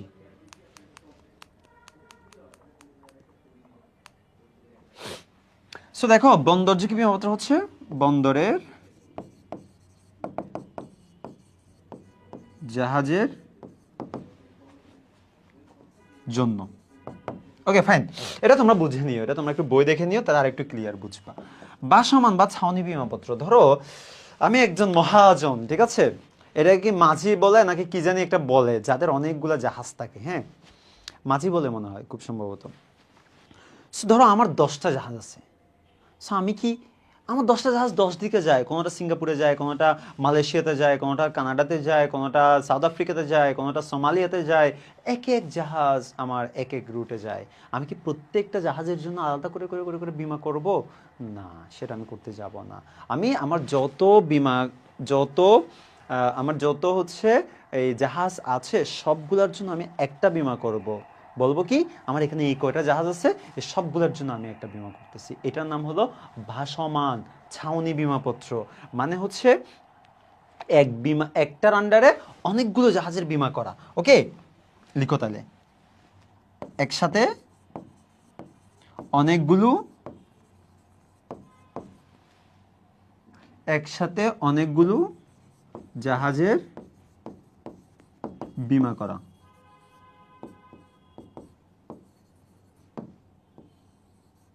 ফাইন, একসাথে অনেকগুলো জাহাজের বিমা করাটাকেই বলা হয় তোমার কি বলতো, ছাউনি বিমা, ভাসমান বিমাপত্র। এবার আসো খোলা প্রতিরক্ষাপত্র বা উন্মুক্ত বিমাপত্র, এটা দুইটা প্রকারভেদ আছে। হ্যাঁ, খোলা প্রতিরক্ষাপত্র বা উন্মুক্ত বিমাপত্র, এটা দুইটা প্রকারভেদ আছে, সেগুলো আমরা আরেকটু পরে গিয়ে দেখি। হ্যাঁ, এখন এখানে জায়গাও নাই, বললে তোমার গিজ হয়ে যাবে। সো এই জন্য আমি এখন বলতেছি না, তুমি একটু করে ফাঁকা জায়গা রাখো, 2 লাইন করে ফাঁকা জায়গা রাখো, পরে এসে তুমি এখানে বসাই দিও, তাহলে একসাথে সবগুলা হয়ে যাবে। ঠিক আছে, আপাতত তুমি 3 লাইন মতো ফাঁকা রাখতে পারো আর কি, ছোট ছোট 2টা লাইন লিখাবো আর কি। সো মোটামুটি এতটুক পর্যন্ত সবার ক্লিয়ার কিনা একটু কমেন্টস করে জানাও। এতটুক ক্লিয়ার মানে এই চ্যাপ্টারে তোমার 60 to 70% কমপ্লিট, 60 থেকে 70% কমপ্লিট, যদি তুমি এই চ্যাপ্টারটা বা এতটুক পর্যন্ত তুমি বুঝতে পারো। কারো কোনো কোয়েরিজ আছে কিনা, কোনো প্রবলেম আছে কিনা, কোনো কিছু জানার আছে কিনা, থাকলে একটু কমেন্টস করে জানাও, তাহলে আমরা আমাদের নেক্সট স্লাইডে চলে যাব দ্রুত, সময় নষ্ট করা যাবে না একদমই। সবাই একটু কমেন্টস করে জানাও যে এতটুক পর্যন্ত সবার ক্লিয়ার কিনা, বুঝতে পেরেছো কিনা। নুসরাত ইমা বলতেছে ক্লিয়ার, সবাই একটু কমেন্টস করো। আর তোমাদের ফ্রেন্ড সার্কেল যারা ক্লাস করতে পারতেছে না এখনো, তাদেরকে একটু মেনশন করে দিতে পারো চাইলে। ওকে, তাসফিয়া, কাপ্তান কি? কাপ্তান মানে যিনি জাহাজ চালাই, ওর যদি কোনো ক্ষতিগ্রস্ত হয় তাহলে সেই ড্রাইভার কে নিবে? জাহাজের মালিক নিবে। সো এই জন্য মালিককে নিতে হবে, সো এই জন্য জাহাজের মালিক সে দায় এড়ানোর জন্য একটা বিমা করে ফেলে, যেটার নাম হলো নৌদায় বিমা। Anything else? Nusrat clear, Tasfia clear, এটা কি তাৎসুমি এজিকে, I don't know what's that. Clear? বাকিদের ক্লিয়ার না, যাই হোক, ক্লিয়ার না হলে অবশ্যই বলতা। ফাইন, এবার আসুন নেক্সট ওয়ান। এগুলো নিয়ে ব্যাখ্যা বলা আছে, এগুলো পড়ে নিবা। যাত্রার বীমা কি, সময় বীমা কি, এগুলো নিয়ে একদম সব ডিটেলস বলা আছে। মিশ্র কি, হ্যাঁ, তারপর হচ্ছে মূল্যায়িত কি, অমূল্যায়িত কি, পাশাপাশি রাখছি। তারপর বৃহৎ ঝুঁকি কি, তারপর হচ্ছে বন্দর ঝুঁকি কি, এগুলো নিয়ে মোটামুটি বেসিক জিনিসপত্র এখানে বলা আছে। বাসমান কি, ছাউনি কি, এটা বলা আছে। খোলা প্রতিরক্ষা, এই যে এই দুটা নিয়ে কথা বলতেছিলাম। খোলা প্রতিরক্ষাপত্র বা উন্মুক্ত বীমা, এটা হচ্ছে দুই ধরনের। খোলা মানে কি, কোনো স্পেসিফিক কিছু বলা থাকে না, উন্মুক্ত থাকে। কত তারিখ যাবে, কোথায় যাবে, ঠিক আছে, কত সময়ের জন্য হাবি যাবে, এসব কিছু থাকে না, উন্মুক্ত থাকে। ঠিক আছে, ওপেন থাকে। ঠিক আছে, কি ওপেন? তাই দুটোর মধ্যে ডিফারেন্সটা কোথায়? একটা হচ্ছে উন্মুক্ত কাভার নোট বলা হয়, আরেকটাকে বলা হয় উন্মুক্ত বীমাপত্র। একটা উন্মুক্ত কাভার নোট আর একটা উন্মুক্ত বীমাপত্র, দুটো ডিফারেন্সটা কোথায়? সূক্ষ্ম একটু ডিফারেন্স আছে, সেটা একটু আমরা দেখি। হ্যাঁ, যে কাভার নোটে বীমা গ্রহীতা এক বছরের মধ্যে কি কি পরিমাণ মালামাল আমদানি বা রপ্তানি করবে, পুরো এক বছর জুড়ে কত টাকার পণ্য আসবে, কত টাকার পণ্য যাবে, আমদানি কিংবা রপ্তানি করবে, সেটার কোন কোন ঝুঁকির জন্য বীমা দাবি পরিশোধ করা হবে, এগুলো স্পেসিফাইড করা থাকে। কোন কোন কারণে তোমাকে ক্ষতিপূরণ দিবে। সো কি কি গেল, এক বছরের মধ্যে কত আমদানি করবে, কত রপ্তানি করবে, আরেকটা হচ্ছে কি কত টাকার ক্ষতিপূরণ দিবে। ওকে, প্রতিবারের, এটা ইম্পর্টেন্ট, প্রতিবারের শিপমেন্টে সর্বাধিক বীমাকৃত অঙ্ক কত হবে তার উল্লেখ থাকে, তাকে উন্মুক্ত কাভার নোট বলা হয়। তুমি অনেকগুলো শিপমেন্ট যাবা, এটার কোনো ধরা বাঁধার নিয়ম নাই। এক বছর তুমি অনেকগুলো শিপমেন্ট যাইতে পারো, 100টা যাইতে পারো, 200টা যাইতে পারো, হোয়াটএভার ইট ইজ। ধরে দিলাম আমি 100টা তুমি যাবা, প্রত্যেকটার মধ্যে তোমাকে সর্বোচ্চ কত টাকার পর্যন্ত ক্ষতিপূরণ দিবে সেটা কিন্তু স্পেসিফাইড করা থাকবে। এটার নাম হচ্ছে উন্মুক্ত কাভার নোট। বাট শুধু উন্মুক্ত বীমাপত্র বললে সেখানে কি হবে জানো? প্রতিবার শিপমেন্টে বীমাপত্র ইস্যুর ঝামেলা এড়ানোর জন্য বীমা প্রতিষ্ঠান তার খুবই বিশ্বস্ত ব্যবসায়ীদের বিশেষ সুবিধা সম্বলিত যে বীমাপত্র ইস্যুকে তাকে বলা হয় উন্মুক্ত বীমাপত্র। এখানে কোনো কিছুই মেনশন করা থাকে না। আমি একটা বীমা কোম্পানি, তুমি আমার খুবই ক্লোজ, তুমি অহরহ আমদানি করো, রপ্তানি করো, ভুগি যুগি সবসময় এগুলোর মধ্যে তুমি থাকো। আমি কি প্রত্যেকবার একবার করে এটা করব, বা একবার করে বীমাপত্র খুলতে যাব?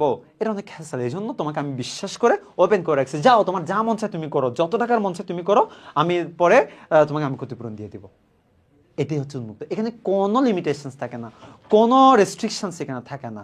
যা মানে বিশ্বাস করে যা আসে তাই দিয়ে দেয়, ব্যাপারটা হচ্ছে এরকম। সো এটা হচ্ছে উন্মুক্ত বীমাপত্র। বাট এখানে একটা কন্ডিশনস ছিল কি, এখানে কত টাকা তুমি আমদানি রপ্তানি করবা, কত টাকা তোমাকে ক্ষতিপূরণ দিবে, প্রতি শিপমেন্টে সর্বোচ্চ কত টাকা তোমাকে ক্ষতিপূরণ দিবে, এগুলো মেনশন করা থাকে। বাট এই জায়গায় ওগুলো কিছু থাকে না। এই হচ্ছে বেসিক ডিফারেন্স। সো এগুলো তোমরা তোমাদের মতো করে একটু ওই জায়গাটাতে লিখে নিও, তাহলে তোমাদের জন্য ভালো হবে। ফাইন, আমরা মোটামুটি এই চ্যাপ্টার 70% শেষ, আর একটু 30% মতো বাকি আছে। এটা করলে আমাদের এই চ্যাপ্টারটা শেষ হবে মোটামুটি। আচ্ছা, এখানে ওইভাবে দেয় নাই, আমি ছকটা চাইতেছিলাম বাট ছক দেয় নাই। ওকে, নো প্রবলেম, ছক না দিলেও আমরা একটু পরে যাব এখন। ফাইন, এবার একটু আমরা নৌ বিপদ নিয়ে কথা বলি। এই যে বলতেছি না যে প্রাকৃতিক দুর্যোগ হয়, অপ্রাকৃতিক দুর্যোগ হয়, ঘূর্ণিঝড়, জলোচ্ছ্বাস বা সুনামি, তারপর হচ্ছে তোমার এই অগ্নুৎপাত, কিংবা হচ্ছে তোমার এই একটা কি জানি বলে, হোয়াটএভার ইট ইজ, এগুলো হচ্ছে প্রাকৃতিক দুর্যোগ। আরও কিছু আছে যেগুলো অপ্রাকৃতিক, যেমন চুরি হইতে পারে, ডাকাতি হইতে পারে, জলদস্যুর আক্রমণ হইতে পারে। ঠিক আছে, এগুলোকে বলা হয় কি বলতো, অপ্রাকৃতিক। এগুলো হচ্ছে এক একটা বিপদ, যে বিপদগুলোর কারণে তোমার ক্ষতি হচ্ছে। সো যেই কারণে তোমার ক্ষতি হচ্ছে এগুলোকে বলা হয় বিপদ। যে বালা মুসিবত আমরা বলি না, যে বিপদ আমার পিছিয়ে ছাড়তেছে না, এরকম আমরা বলি না, এই সেই বিপদ, যে বিপদগুলোর কারণে তোমার ক্ষতিগ্রস্ত হয়, তোমার হচ্ছে তুমি প্রবলেমে পড়তেছো, এগুলোকে বলা হয় বিপদ। এই বিপদগুলো কয় প্রকার, সেগুলো কোনগুলো আমরা একটু দেখি। সো এগুলো নিয়ে, এই বিপদগুলো নিয়ে এখানে কথা বলছে। এবার আসো, সেই বিপদগুলোকে আমরা দুই ভাগে ভাগ করবো, একটা হচ্ছে প্রাকৃতিক বিপদ অ্যান্ড আরেকটা হচ্ছে অপ্রাকৃতিক বিপদ। তাহলে প্রথমে দেখি একটু প্রাকৃতিকগুলো কি কি। যেমন হঠাৎ করে একটা সামুদ্রিক ঝড় বা ঘূর্ণাবর্তা বা ঘূর্ণিঝড় চলে আসছে, সুনামি চলে আসছে হঠাৎ করে, এটা কি তোমার কন্ট্রোলে আছে? না, এটাকে বলা হয় প্রাকৃতিক বিপদ। সমুদ্রগর্ভে নিমজ্জিত পাহাড়ের সাথে ধাক্কা লাগা, ওই যে বলছিলাম না আগে একটা দ্বীপ ছিল এখানে, এটা ডুবে গেছে, এখন সেটার সাথে ধাক্কা লাগছে, সেটা তো তুমি জানো না, এটাও একটা প্রাকৃতিক, এটা তোমার কন্ট্রোলে ছিল না, তুমি জানতা না এটা। সো এটা হচ্ছে প্রাকৃতিক। বাসমান বরফখণ্ডের সাথে ধাক্কা লাগা, ওই যে টাইটানিকের যেটা হয়েছে, বরফখণ্ডের সাথে ধাক্কা লাগছে, তুমি এটা গুরুত্ব দেও নাই এরকম, বা লাগতে পারে এটা তুমি জানো না, বরফখণ্ডে তোমার কোনো হাত নাই, সেগুলো হচ্ছে প্রাকৃতিক। অপ্রাকৃতিক কি? অপ্রাকৃতিক হচ্ছে জলদস্যু, চোর ডাকাত, বহিঃশত্রু, বাইরের শত্রু, যুদ্ধজাহাজ বা রণপথ, যুদ্ধজাহাজ তোমাকে অন্য দেশের জাহাজ এসে তোমাকে অ্যাটাক করে দিছে, গুলি করে দিচ্ছে, ঠিক আছে, গ্রেপ্তার বা আর্ট তোমাকে ধরে নিয়ে গেছে, তোমার নাবিককে ধরে নিয়ে গেছে, যে চালায় কাপ্তান ওরে ধরে নিয়ে গেছে, এগুলো সব মনুষ্য সৃষ্ট, মানুষই এই কাজগুলো করছে, তাই না? এবার আসো নেক্সট, জাহাজের কাপ্তান ও কর্মচারীদের প্রতারণা, এগুলো মানুষ করতেছে। তোমার যে জাহাজের কাপ্তান আছে ওর এবং যারা কর্মচারী আছে ওরা সবাই মিলে সিদ্ধান্ত নিছে আমার মালিকের আজকে আমি খাবো, ঠিক আছে, খাবো মানে ইন দ্যাট সেন্স যে মানে বিপদে ফেলবো, ঠিক আছে, বিপদে ফেলবো। সো এই জন্য পণ্য চুরি করে ফেলছে, আরেক জাহাজ দিয়ে দিছে, অন্য জাহাজের সাথে কন্ট্যাক্ট করে অন্য জাহাজে দিয়ে দিছে, সেরকম অনেক কিছু হইতে পারে। তোমার ঘরের শত্রু বিভীষণের মতো, যাদেরকে বিশ্বাস করে তুমি পাঠাইছো ওরাই তোমার প্রবলেমে ফেলতে পারে, তোমাকে বিপদের মুখে ফেলতে পারে। এগুলো সব অপ্রাকৃতিক, মনুষ্য সৃষ্ট। পণ্য নিক্ষেপণ, এটাকে বলা হয় জেটিসন। নামটা মনে রাখবা, এটা খুবই খুব ইম্পর্টেন্ট, জেটিসন। এটা বানানটা যদি আমি ভুল না করি জেটিসন এভাবে, অথবা টি দুইটা হতে পারে, but I might be wrong, TI অথবা ডাবল টিআই হতে পারে, আমি এখন দেখতেছি না, সময় নষ্ট করতেছি না। জেটিসন ইংলিশটাও গুরুত্বপূর্ণ, জেটিসন, জেটিসন, এরা বাংলা হচ্ছে পণ্য নিক্ষেপণ। তোমার এই জাহাজটা মানে এমন অবস্থায় গেছে, এত পণ্য তুমি নিছো এখানে, একদম টুব একদম ডুবু ডুবু অবস্থা, তোমার অনেক ভারী হয়ে গেছে জাহাজটা, এত পণ্য নিছো যে কোনো সময় ডুবে যাইতে পারে। তুমি যদি কিছু পণ্য এখান থেকে ফেলে দাও তাহলে তোমার জাহাজটা হালকা হইতে পারে, তখন তোমার জাহাজটা আর ডুববে না, এটা তোমার মনে হয়েছে। তাই তুমি কি করবা? তুমি কিছু পণ্য ফেলে দিবা সাগরের মধ্যে। তোমার মন চাবে না, তোমার অনেক কষ্ট লাগবে এগুলো ফেলতে, বাট তোমার তাও ফেলতে হবে। কেন? বাকি পণ্যগুলোকে রক্ষা করার জন্য। বৃহত্তর স্বার্থে ক্ষুদ্র ত্যাগ করতেছো তুমি, এটা তোমার করতেই হয়। সেরকম কিছু পণ্য যখন তুমি সাগরে ফেলে দিবে, এটা নাম হলো পণ্য নিক্ষেপণ, জেটিসন। অগ্নিসংযোগ, বিস্ফোরণ, মানুষের অসতর্কতার কারণে এগুলো হয়। অগ্নিসংযোগ লাগে গেছে, তুমি যে এখানে হচ্ছে রেস্ট্রিক্টেড আছে যে এখানে ধূমপান করা নিষেধ, আগুন জ্বালানো নিষেধ, তুমি জায়গায় আগুন জ্বালা দিছো, একটু তোমার তোমার হচ্ছে কিউরিয়াস মাইন্ড, মন চাইছে তোমার। হ্যাঁ, আমরা যখন ট্রেনে যাই, একটা গল্প মনে পড়ছে। হ্যাঁ, এক বৃদ্ধ লোক একটু একটু সময় নষ্ট করতেছে, হঠাৎ মনে পড়লো তো, এটা এই জন্য আমি বলতেছি, একটু সবাই শুনো। সেটা হচ্ছে এক বৃদ্ধ লোক এবং কিছু দুষ্ট ছেলেবেলে, তোমাদের মতো বয়সের কিছু ছেলেবেলে যাইতেছিল কোনো একটা রুটে, ভিজিট করতেছে, ট্যুরে যাচ্ছে, হোয়াট এভার ইট ইজ, একটা ট্রেনে করে যাচ্ছিল। তোমরা যারা ট্রেনে ভিজিট করছো তোমরা অবশ্যই জানো ওখানে একটা একটা শিকল থাকে, এরকম করে একটা শিকল থাকে, এটা টান দিলে টেনে ধরলে ব্রেক করবে। তার মানে বুঝে নিবে যে চালক, ট্রেনের চালক, ও বুঝে নিবে কেউ কোনো একটা প্রবলেমে পড়ছে, এজন্য এটা টান দিছে, সো আস্তে আস্তে আস্তে আস্তে ব্রেক করবে, স্লো করবে, ব্রেক করবে। কিন্তু ওখানে আবার লেখা আছে এটা হচ্ছে জরুরি প্রয়োজনে। যদি তুমি জরুরি প্রয়োজন ছাড়া তুমি যদি দুশ্চামি করে এটা টান দাও, তাহলে যদি ট্রেন থামে তাহলে তোমাকে জরিমানা দিতে হবে কত, আমার যদি ভুল না করি এটা 200 টাকা ছিল, কম বেশি হইতে পারে এখন, বাট আমার জানার মতো এটা 200 টাকা ছিল। সো তুমি যদি অযথা টান দাও তাহলে তোমাকে 200 টাকা জরিমানা করা হবে। এখন পোলাপাইন তো খুবই দুষ্ট, পোলাপাইন কি করছে, একটু দেখি ট্রেন থামে কিনা। এজন্য ওই যে পোলাপাইন যাচ্ছিল, ট্যুরে যাচ্ছিল বেশ কয়েকজন পোলাপাইন, তোমাদের বয়সী কিছু ছেলেবেলে, ওরা সুন্দর করে এটা টান দিছে, আর আর আর হচ্ছে ট্রেনটা থেমে গেছে কিছুক্ষণ পরে। পরে খোঁজ নিল কে টান দিল, কি জন্য টান দিল, প্রবলেমটা কি, কোথায়। আসলো এই বগিতে, ওদেরকে জিজ্ঞেস করতেছে যে তোমরা টান দিছো কেন, তোমরা কেন টান দিছো, প্রবলেমটা কি ছিল তোমাদের, বলো।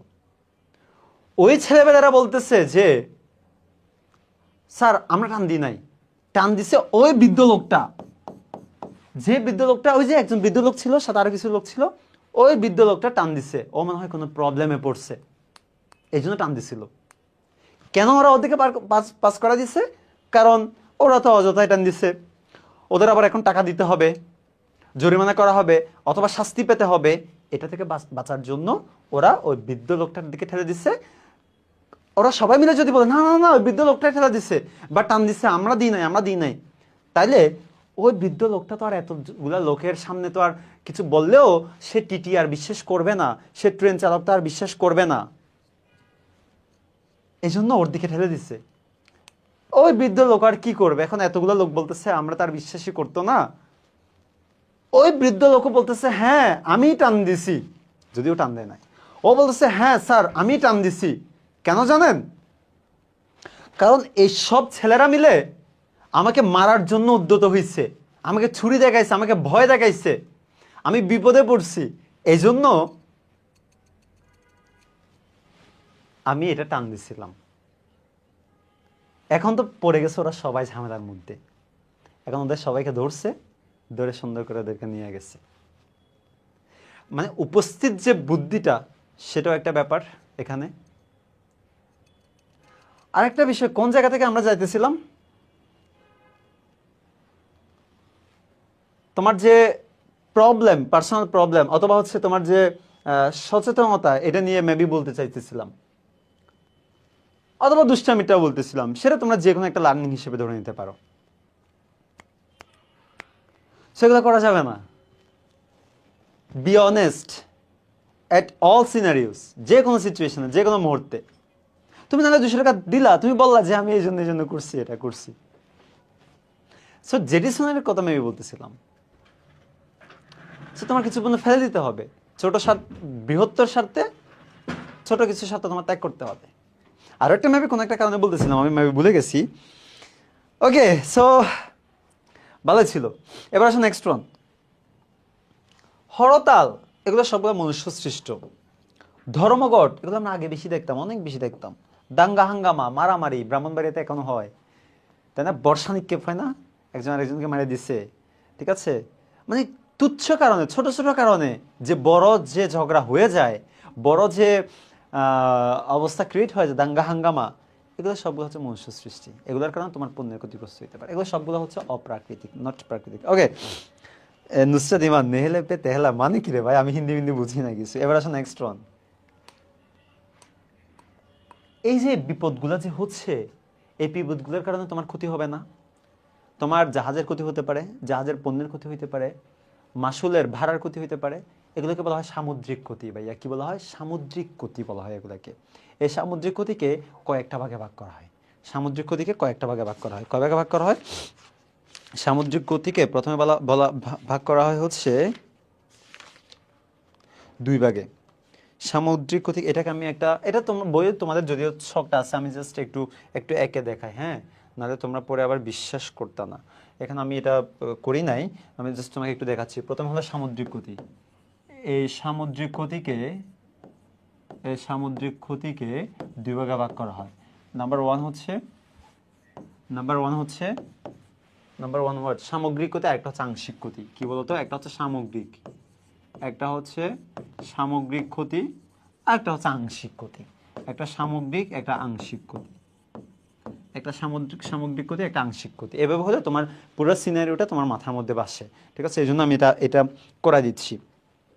একটা হচ্ছে প্রকৃত সামগ্রিক, একটা হচ্ছে উদ্ধারযোগ্য সামগ্রিক। এটা আবার 2 প্রকার। একটা হচ্ছে প্রকৃত, আর একটা হচ্ছে উদ্ধারযোগ্য।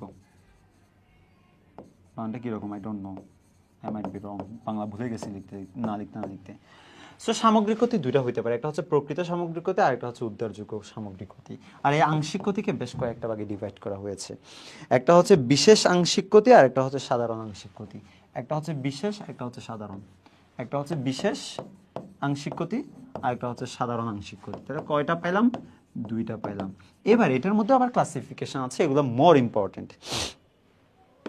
বিশেষ আংশিক ক্ষতি হইতে পারে কোন একটা বিশেষ জিনিসের, কিসের? ওই যে ওই তিনটার একটা হইতে পারে তোমার জাহাজের বিশেষ আংশিক ক্ষতি, আর একটা হইতে পারে তোমার জাহাজের যে পণ্য বা মাল, পণ্য অথবা মাল দুটাই হতে পারে। পণ্য বা মালের ক্ষতি। আরেকটা হতে পারে যে ভাড়া বা মাসুলের কথা বলছিলাম না, তিনটা টপিক, ভাড়া বা মাসুল, এগুলার ও কি হতে পারে, ক্ষতি হতে পারে। বিশেষ আংশিক ক্ষতি, সেগুলো আমি আরো স্পেসিফিক করে বলতেছি, টেনশন নাই। এবার আসো নেক্সট। সাধারণটা কয় প্রকার? সাধারণটা হচ্ছে, সাধারণটাকে ভাগ করা হয় হচ্ছে তিন প্রকার, একটা ত্যাগ স্বীকার, গচ্ছা এবং আনুষঙ্গিক।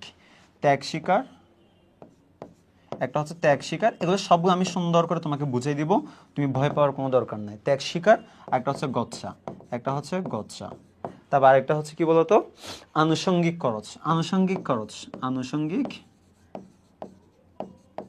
আনুষঙ্গিক খরচ। ইন্টারেস্টিংলি এই আনুষঙ্গিক খরচকে আবার দুই ভাগে ভাগ করা হয়। হ্যাঁ, এগুলো, এটা যদিও ইম্পর্টেন্ট না। একটা হচ্ছে উদ্ধার সংক্রান্ত, একটা হচ্ছে উদ্ধার সংক্রান্ত, and the last one is বিশেষ খরচ। That's it. এই হচ্ছে মোটামুটি টোটাল এই ক্ষতির প্রকারভেদ, এবং এটা খুবই খুবই ইম্পর্টেন্ট। এখান থেকে তোমাকে হয় এমসিকিউ আসবে, না হয় ক নাম্বার আসবে, না হয় খ নাম্বার আসবে। আমি একটু স্টার মার্ক দিয়ে রাখি এই জায়গাটাতে, না হয় তোমরা ফাইজলামি করে গুরুত্ব দিতে না, ঠিক আছে? ও নাইস নাইস, স্টার আর স্টার। Okay fine.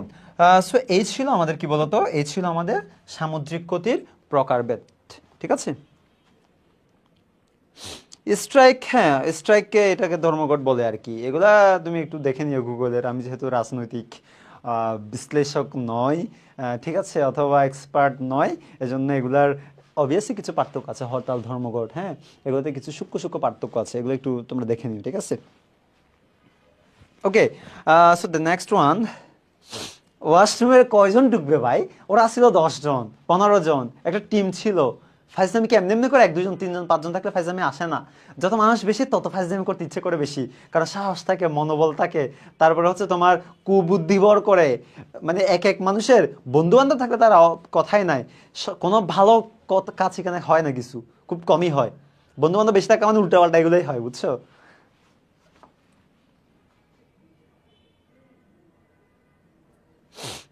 ওকে,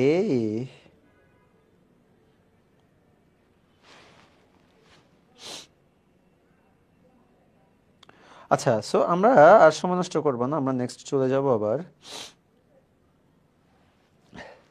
আচ্ছা, এগুলো একটু কথা বলি, একটু ভালো মতো দেখো।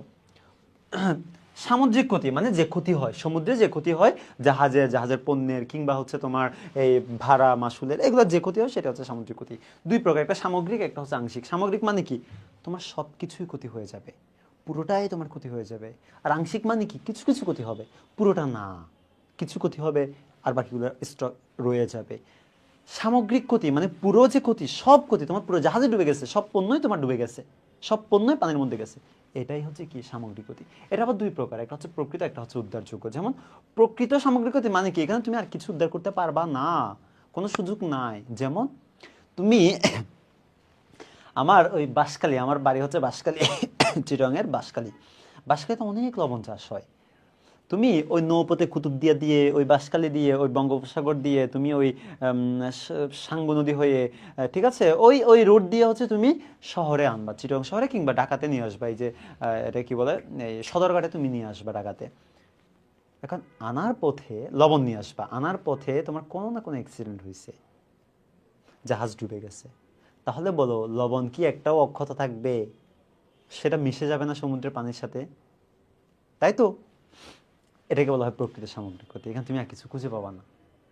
ধরো তুমি লোহা আনতেছো, রাশিয়া থেকে তুমি লোহা আনতেছো, তোমার জাহাজ ডুবে গেছে, জাহাজ লোহাগুলো সব পানিতে চলে গেছে, কিন্তু তুমি বিভিন্ন বিভিন্ন এক্সকাভেটর বা ক্রেন বা যা যা বলে, বিভিন্ন বিভিন্ন সরঞ্জাম ইউজ করে তুমি হয়তো কিছু লোহা পেতেও পারো ওখান থেকে, অথবা জাহাজের কিছু অংশ তুমি খুঁজে পেতেও পারো, পণ্য কিছু তুমি খুঁজে পেতেও পারো। সেগুলোকে বলা হয় উদ্ধারযোগ্য। কি বলা হয়? উদ্ধারযোগ্য সামগ্রিক ক্ষতি। যখন সবগুলো তো নষ্ট হয়েছে, তার মধ্যে যখন তুমি কিছু কিছু উদ্ধার করতে পারবা, সেটাকে বলা হয় উদ্ধারযোগ্য। আর যখন কিছু উদ্ধার করতে পারবা না, সেটার নাম প্রকৃত সামগ্রিক ক্ষতি। That's it.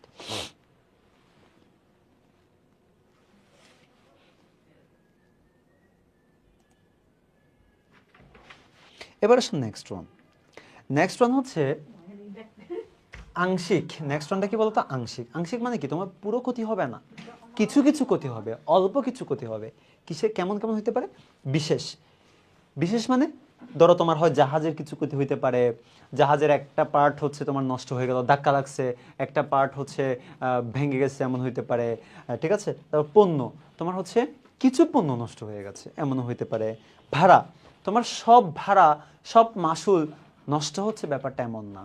তোমার কিছু তোমার কম পাচ্ছ, তুমি ধরো $100, $1000 তোমার হচ্ছে ভাড়া দেওয়ার কথা ছিল, কিন্তু তুমি পাচ্ছ, ভাড়া পাচ্ছ $900, $800। তার মানে ওই যে $100-200 কম পাচ্ছ না, এটাকে বলা হচ্ছে বিশেষ আংশিক ক্ষতি। বিশেষ আংশিক ক্ষতি। যখন জাহাজের কিছু অংশ নষ্ট হবে সেটা হচ্ছে বিশেষ আংশিক ক্ষতি, পণ্যের কিছু অংশ নষ্ট হবে সেটা হচ্ছে বিশেষ আংশিক ক্ষতি। That's it. এবার আসো সাধারণ কি? সাধারণগুলো হচ্ছে ত্যাগ স্বীকার। ত্যাগ স্বীকার মানে ওই যে জেটিসন বললাম না, জেটিসন, সে জেটিসনটা এখানের সাথে যাবে, সে জেটিসনটা এখানের সাথে যাবে। যখন তুমি সাগরে কিছু পণ্য ফেলে দিচ্ছ সেটার নাম হলো জেটিসন। ত্যাগ স্বীকার করতেছো, তুমি কি করতেছো বলতো? ত্যাগ স্বীকার করতেছো। এবার আসো গচ্ছা। গচ্ছা মানে কি জানো? গচ্ছা মানে হলো তুমি সাগরের মাঝখানে অনেক বেশি বিপদে পড়ছো, তোমার জাহাজ এত ভারী হয়েছে, ডুবে ডুবে যাচ্ছে, ডুবো ডুবো অবস্থা, তোমার কিছু পণ্য এখন ফেলে দিতে হবে, কিন্তু তোমার মন মানতেছে না, তুমি ফেলে দিবা না, দিতে চাচ্ছ না। তুমি কি করছো? পাশে একটা জাহাজ যাচ্ছে, ওরা ডাক দিচ্ছে, ভাই ইয়া এদিকে আসো। ওরা বলছে, ভাই আমার পণ্য বেশি হয়ে গেছে, তুমি একটু নাও, এটা একটু নিয়ে নাও, তুমি নাও, তুমি আমরা পৌঁছাই দিবা। তাহলে ওই যে ওই এই তোমার জাহাজ থেকে যে ওই জাহাজে তুমি যে পণ্য ট্রান্সফার করলা, সেটা একটা খরচ আছে না? ওকে একটা খরচ দিতে হবে না, ও যে তোমার পণ্য নিয়ে যাচ্ছে? এটাকে বলা হয় গচ্ছা। যদি তুমি তোমার জাহাজে নিয়ে যাইতে পারতা তাহলে এই খরচ কি হইতো? হইতো না। কিন্তু এখন সেই খরচটা তোমার বিয়ার করা লাগতেছে, এটাকে বলা হয় গচ্ছা, এক্সট্রা খরচ তোমার দেওয়া লাগতেছে। সো আমার মনে হয় বুঝাইতে পারছি। এবার আসো আনুষঙ্গিক খরচ, অন্যান্য, এগুলোর মধ্যে যেগুলো পড়বে না সেগুলো হচ্ছে অন্যান্য ও আনুষঙ্গিকের মধ্যে পড়বে আর কি। যেমন উদ্ধার সংক্রান্ত খরচ। ধরো তোমার জাহাজ হলো ক্ষতিগ্রস্ত হয়েছে, এখন ক্ষতিগ্রস্ত যেহেতু হয়েছে, মানে অর্ধেক ক্ষতিগ্রস্ত হয়েছে আর কি, বা কিছু পার্ট কোনোভাবে ক্ষতিগ্রস্ত হয়েছে, কিছু পণ্য তোমার ক্ষতিগ্রস্ত হয়েছে, এমন হইতে পারে। এখন সেই পণ্যগুলা যে সাগর থেকে তুলে দিবে নাবিক অথবা কোস্টগার্ড অথবা যে কেউ, ডুবুরি, যে কেউ হইতে পারে, ওরা যে তোমার পণ্যগুলো তুলে দিচ্ছে, ওকে তুমি একটা প্রাইজ দিবা। কি দিবা? একটা প্রাইজ দিবা। তোমার এত তুমি একদম একদম স্যাটিসফাইড হয়ে গেছো, তুমি একদম গ্রেটফুল হয়ে গেছো, ওর প্রতি তুমি ভালোবাসা দেখানোর জন্য তুমি ওকে একটা প্রাইজ দিচ্ছ, তুমি আমার এই কাজটা করে দিচ্ছ, নাও তোমাকে $100 তোমাকে এটা দিয়ে দিলাম, $50 এটা তোমাকে দিয়ে দিলাম।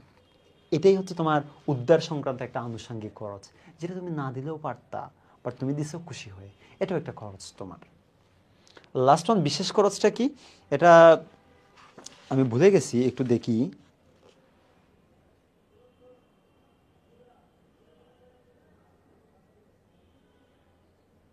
Okay fine. যে খরচগুলো তোমার হওয়ার কথা ছিল না এবং তোমার আয়ত্তের মধ্যেও ছিল না, হওয়ার কথা ছিল না কখনো, বাট তুমি বিপদে পড়ছো, এজন্য তুমি মনে হচ্ছে এই জাহাজটা যদি ওই জায়গায় নোঙ্গর করাইতে পারো তাহলে তুমি সেফ হবা, তুমি আর বিপদে পড়বা না, তুমি বিপদ সীমার মধ্যে আর নাই, সেফ জোনে চলে গেছো, তোমার সেটা মনে হতে পারে। কিন্তু ওই জায়গায় যাওয়ার জন্য তোমার কোনো পারমিশন ছিল না। তুমি যদি এখন ওই জায়গায় ঢুকতে চাও, তোমার একটা চার্জ দিতে হবে, একটা খরচ করতে হবে। তাহলে তুমি যে এক্সট্রা খরচটা করা লাগলো না তোমার, তোমার বিপদ থেকে বাঁচার জন্য, সেটার নাম হলো বিশেষ খরচ, সেটার নাম হলো বিশেষ খরচ। সো মোটামুটি ইন শর্টে ভালো মতো বুঝে দেওয়ার জন্য আমি মোটামুটি চেষ্টা করছি তোমাদেরকে এতটুক পর্যন্ত।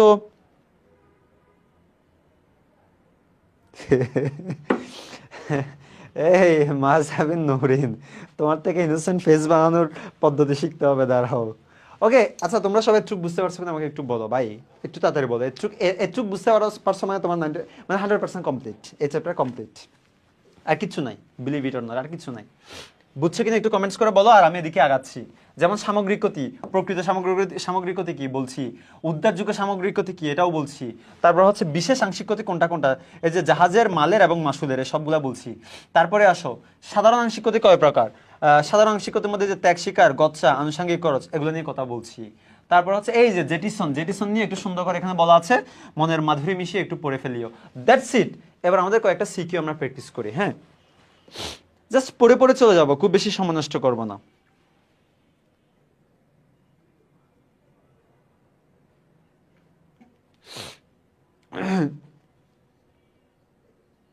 ও বিশেষ খরচ মানে তোমার যে খরচটা হওয়ার কথা ছিল না, তুমি এখন মানে ট্র্যাপে পড়ে তোমার যে খরচটা করা লাগতেছে। তুমি ওই যে একটা জায়গায় জাহাজটা নোঙ্গর করার কথা ছিল না, কিন্তু তোমার জাহাজটা এখন ওই জায়গায় নোঙ্গর করা লাগতেছে। তুমি যে কোনো জায়গায় জাহাজ নোঙ্গর করা যায় না, পারমিশন নেওয়া লাগে অথবা টাকা দেওয়া লাগে। সো তোমার একটা খরচ দিয়ে, চার্জ দিয়ে, টাকা দিয়ে তোমার হচ্ছে ওই জায়গায় নোঙ্গর করতে হবে, তাহলে তুমি সেফ হবা। তাহলে ওই যে খরচটা তোমার হওয়ার কথা ছিল না কিন্তু এখন হচ্ছে, সেটাই হলো বিশেষ খরচ। সিকিউ আমরা একটু দেখি, দুই একটা দেখবো, বেশি দেখবো না হুদাই। এগুলা সবগুলা বোর্ড কোশ্চেন। দেখো এটা বরিশাল বোর্ড 25 আসছে। জনাব করিম এমবি সুরমা নামক জাহাজের মালিক, হ্যাঁ, তিনি জাহাজটির জন্য XYZ বীমা কোম্পানির সাথে 1 কোটি টাকার বীমা করেন। কত টাকা? 1 কোটি টাকার বীমা করেন। উক্ত বীমার 1/3 ঝুঁকির জন্য XYZ বীমা কোম্পানি কিউআর বীমা কোম্পানির সাথে আরেকটি বীমা চুক্তি করার সিদ্ধান্ত গ্রহণ করে। দেখছো, ওর সহ্য ক্ষমতা নাই, ও এখন আরেকদিকে চলে যাচ্ছে, আরেকটা কোম্পানির কাছে বীমা করবে। ঠিক আছে, আরেকটা কোম্পানির কাছে। সমন্বিত গতি, হ্যাঁ, তো সমন্বিত গতি তো জ্ঞাতে মনে হয়। তুমি এটা তো অগ্নিবীমাতে না, এখানে কি সমন্বিত গতি আছে নাকি? কি কও না কও এগুলা। ও সমন্বিত, যেটা যেটা যেটা হচ্ছে মূল্যায়িত বিমাপত্রের ক্ষেত্রে যেটা আছে সেটা। এটা তো একদম খুবই সোজা। তুমি রে সমন্বিত অনুপাত, এটা হচ্ছে মূল্যায়িত বিমাপত্রের। এখানে একটা ফর্মুলা আছে, ও যেহেতু বলছে আমি একটু দেখাই দিই, পরে বলবে ভাই এটা করাই নাই। তোমরা খুবই দুষ্ট ছেলে মেয়ে। দেখো মূল্যায়িত বিমাপত্রের এখানে মূল্যায়িত বিমাপত্র, এই বিমাপত্রের আন্ডারে একটা ছোট্ট ফর্মুলা আছে। ছোট্ট মানে একদম ছোট্ট ফর্মুলা। ম্যাথ দেখে আবার কেউ ভয় পাওয়া যায় না। ম্যাথ দেখে পাইস না তোরা ভয়, করব আমরা এই ম্যাথের জয়। সমন্বিত আনুপাতিক ক্ষতি, একটা ফর্মুলার নামটা হচ্ছে সমন্বিত আনুপাতিক ক্ষতি। কেমনে বের করে? বের করে হচ্ছে একটা ছোট্ট ফর্মুলা আছে।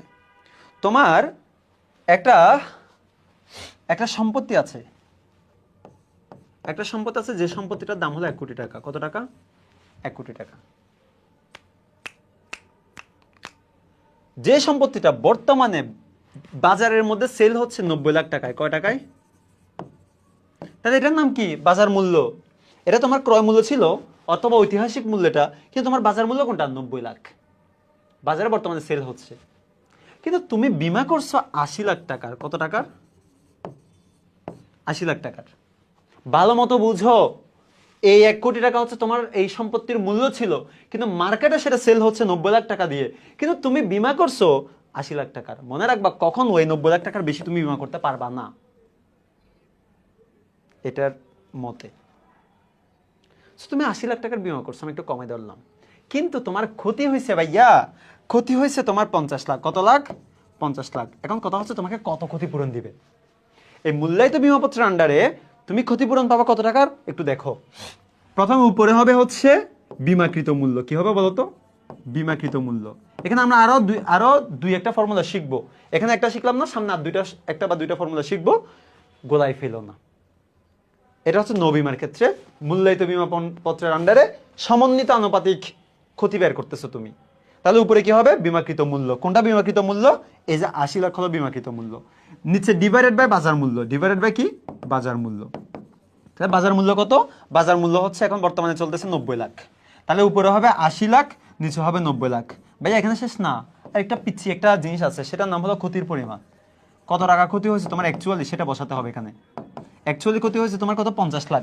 তাহলে এখানে মাল্টিপ্লাই করতে হবে 50 দিয়ে। তাহলে এবার কাটাচ্ছিরা করো না, শূন্য শূন্য কাটা যায়, এটা কাটাকাটি করলে কত হয় আমি জানি না, 9 9 81 না?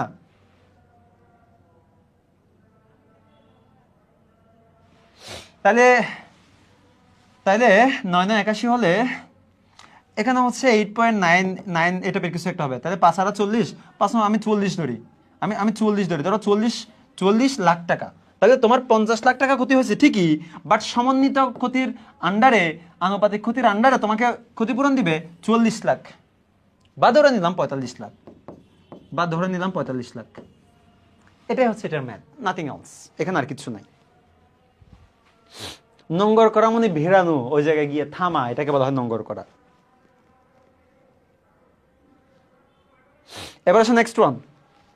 So that's it. এবার আসো সিকিউতে আমরা কি দেখতেছিলাম বলতো? প্রথমটা ছিল কি, উদ্দীপক জনাব করিম কোন ধরনের বিমাপত্র গ্রহণ করেছিলেন? জনাব করিম এটা নৌবিমা করছে। নৌবিমা কিসের জন্য? নৌবিমা করছে জাহাজের জন্য। জাহাজের জন্য নৌবিমা করছে, দ্যাটস ইট। পরে কি হয়েছে?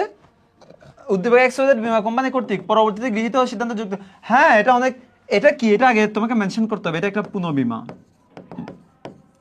যখন কোনো বীমা কোম্পানি অন্য বীমা কোম্পানির কাছে আবার বীমা করে, সেটার নাম পুনঃবিমা। সো এখানে পুনঃবিমা করছে, উদ্দেশ্য কি? উদ্দেশ্য হচ্ছে ঝুঁকি হ্রাস করা, ঝুঁকি কমানো। ও একা এই এই চাপ সহ্য করতে পারতেছে না, ও চাপটা আরেকজনকে একটু করে দিয়ে দিচ্ছে, দ্যাটস ইট। ওকে, 44 না? ওকে ফাইন, সব 45 ধরলাম এই জন্য। নাইস। এবার আসো নেক্সট ওয়ান। এটা আসছে সিলেট বোর্ড 19 কেন আর কি নাই নাকি 25-এ আর কি আসে নাই? মনে হয় আসে নাই, আমি আর পাই নাই। আচ্ছা, এখানে আমার অনেকগুলো কোশ্চেন আনছি, এগুলো তোমরা একটু দেখে নিও। সো ওকে ফাইন, এখানে আমি আরেকটা জাস্ট একটা করি, দেখি আগে কোনটা করা যায়। এটা একটু দেখি, হ্যাঁ, গ নাম্বার একটু দেখি। এটা চিটং বোর্ড আসছে, সরি কুমিল্লা বোর্ডে মনে হয়, এটা কুমিল্লা বোর্ডে। জনাব আলফাজ সমুদ্রের রাজা নামক একটি জাহাজের মালিক পণ্য নিয়ে জাহাজটি 1 এপ্রিল 2018 তারিখে বাংলাদেশের মোংলা বন্দর থেকে ছেড়ে 30 আগস্ট 2018 তারিখের মধ্যে ইতালির ভেনিস বন্দরে পৌঁছাবে বলে নৌবিমা চুক্তিপত্রে উল্লেখ করেছেন। তিনি চিত্রা বিমা কোম্পানির সঙ্গে একটি বিমা চুক্তি সম্পন্ন করেন। তাহলে এখানে কি কি আছে? এখানে তারিখও আছে, তারপর এখানে তারিখও আছে ভাইয়া, এখানে তারিখও আছে, তারপর এখানে হচ্ছে রুট মানে যাত্রার যে পথ, রুট সেটাও আছে। দূরে থাকলে সেটা কোন ধরনের বিমাপত্র হয়? সাধারণত মিশ্র বিমাপত্র হয়। জাহাজটি 10 এপ্রিল 2018 তারিখে মোংলা বন্দর থেকে যাত্রা শুরু করে। জাহাজটি ভাসমান বরফখণ্ডের সাথে ধাক্কা লাগে সমুদ্রে ডুবে গেলে জাহাজটির মালিক বিমা কোম্পানির নিকট ক্ষতিপূরণ দাবি করে। আরে জোস। 1 এপ্রিল 2018 তারিখে মোংলা বন্দর থেকে ছেড়ে যাওয়ার কথা ছিল, কিন্তু ওই সাদার বেটা গেছে কখন? 10 এপ্রিল 2018 তারিখে। উদ্দীপক জনাব আলফাজ কোন ধরনের নবীনপত্র গ্রহণ করেছে? প্রথম কথা হচ্ছে এটা একটা মিশ্র বিমাপত্র।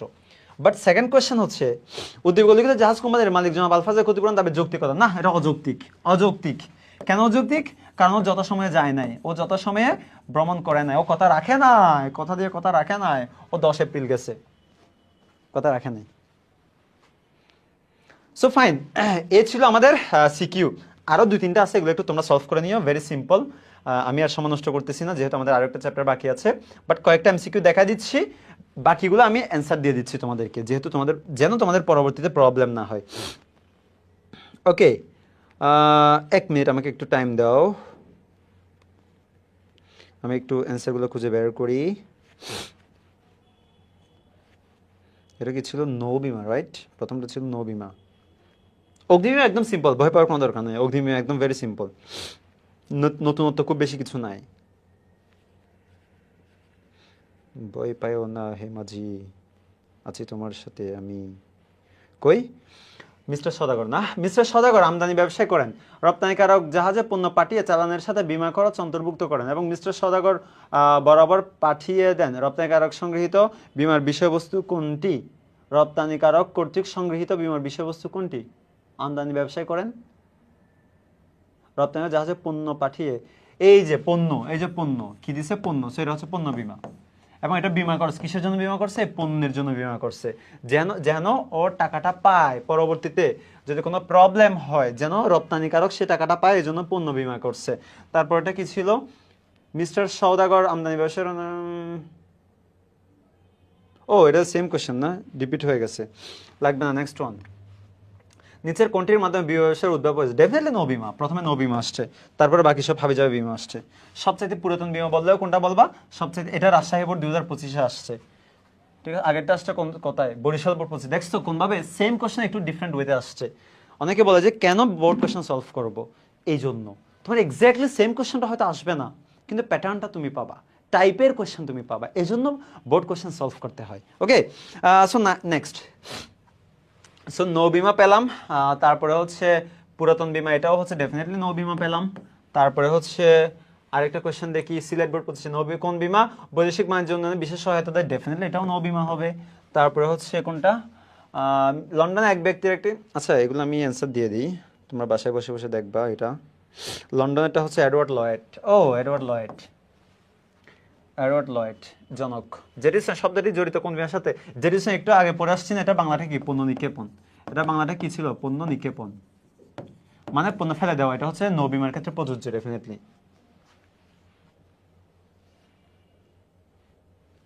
পণ্য সামগ্রী ক্ষতি হলে বিমা দাবি আদায়ের জন্য কোন দলিলটির গুরুত্ব অধিক? এটা কোথায়?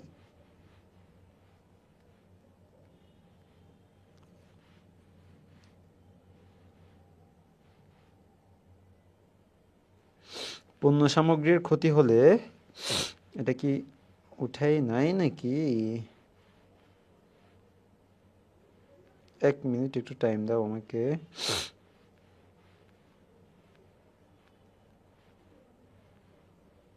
ওকে, এটা হচ্ছে চালানি রসিদ, এটা হচ্ছে চালানি রসিদ। তারপরে হচ্ছে জনাব আর, তাই না? জনাব আর, জনাব আর এটা হচ্ছে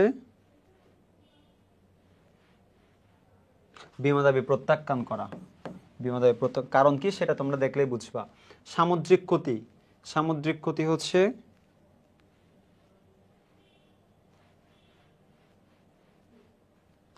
নিচের কোনটি সামুদ্রিক ক্ষতি, তাই না? সেটা কয়ে এলোমেলো করে ফেলছে কেন?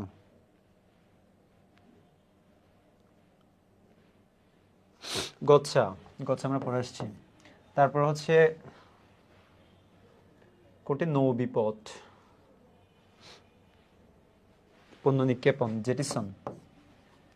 নৌ বিপদ, পণ্য নিক্ষেপণ। ব্যক্ত, ব্যস্ত না, ব্যক্ত শর্ত হবে এই জায়গায়। ব্যক্ত শর্ত, ব্যক্ত শর্ত হচ্ছে সমুদ্রযাত্রার তারিখ। এগুলো আমরা সব পড়ে আসছি, বইয়েও একদম প্রপারলি আছে যদিও।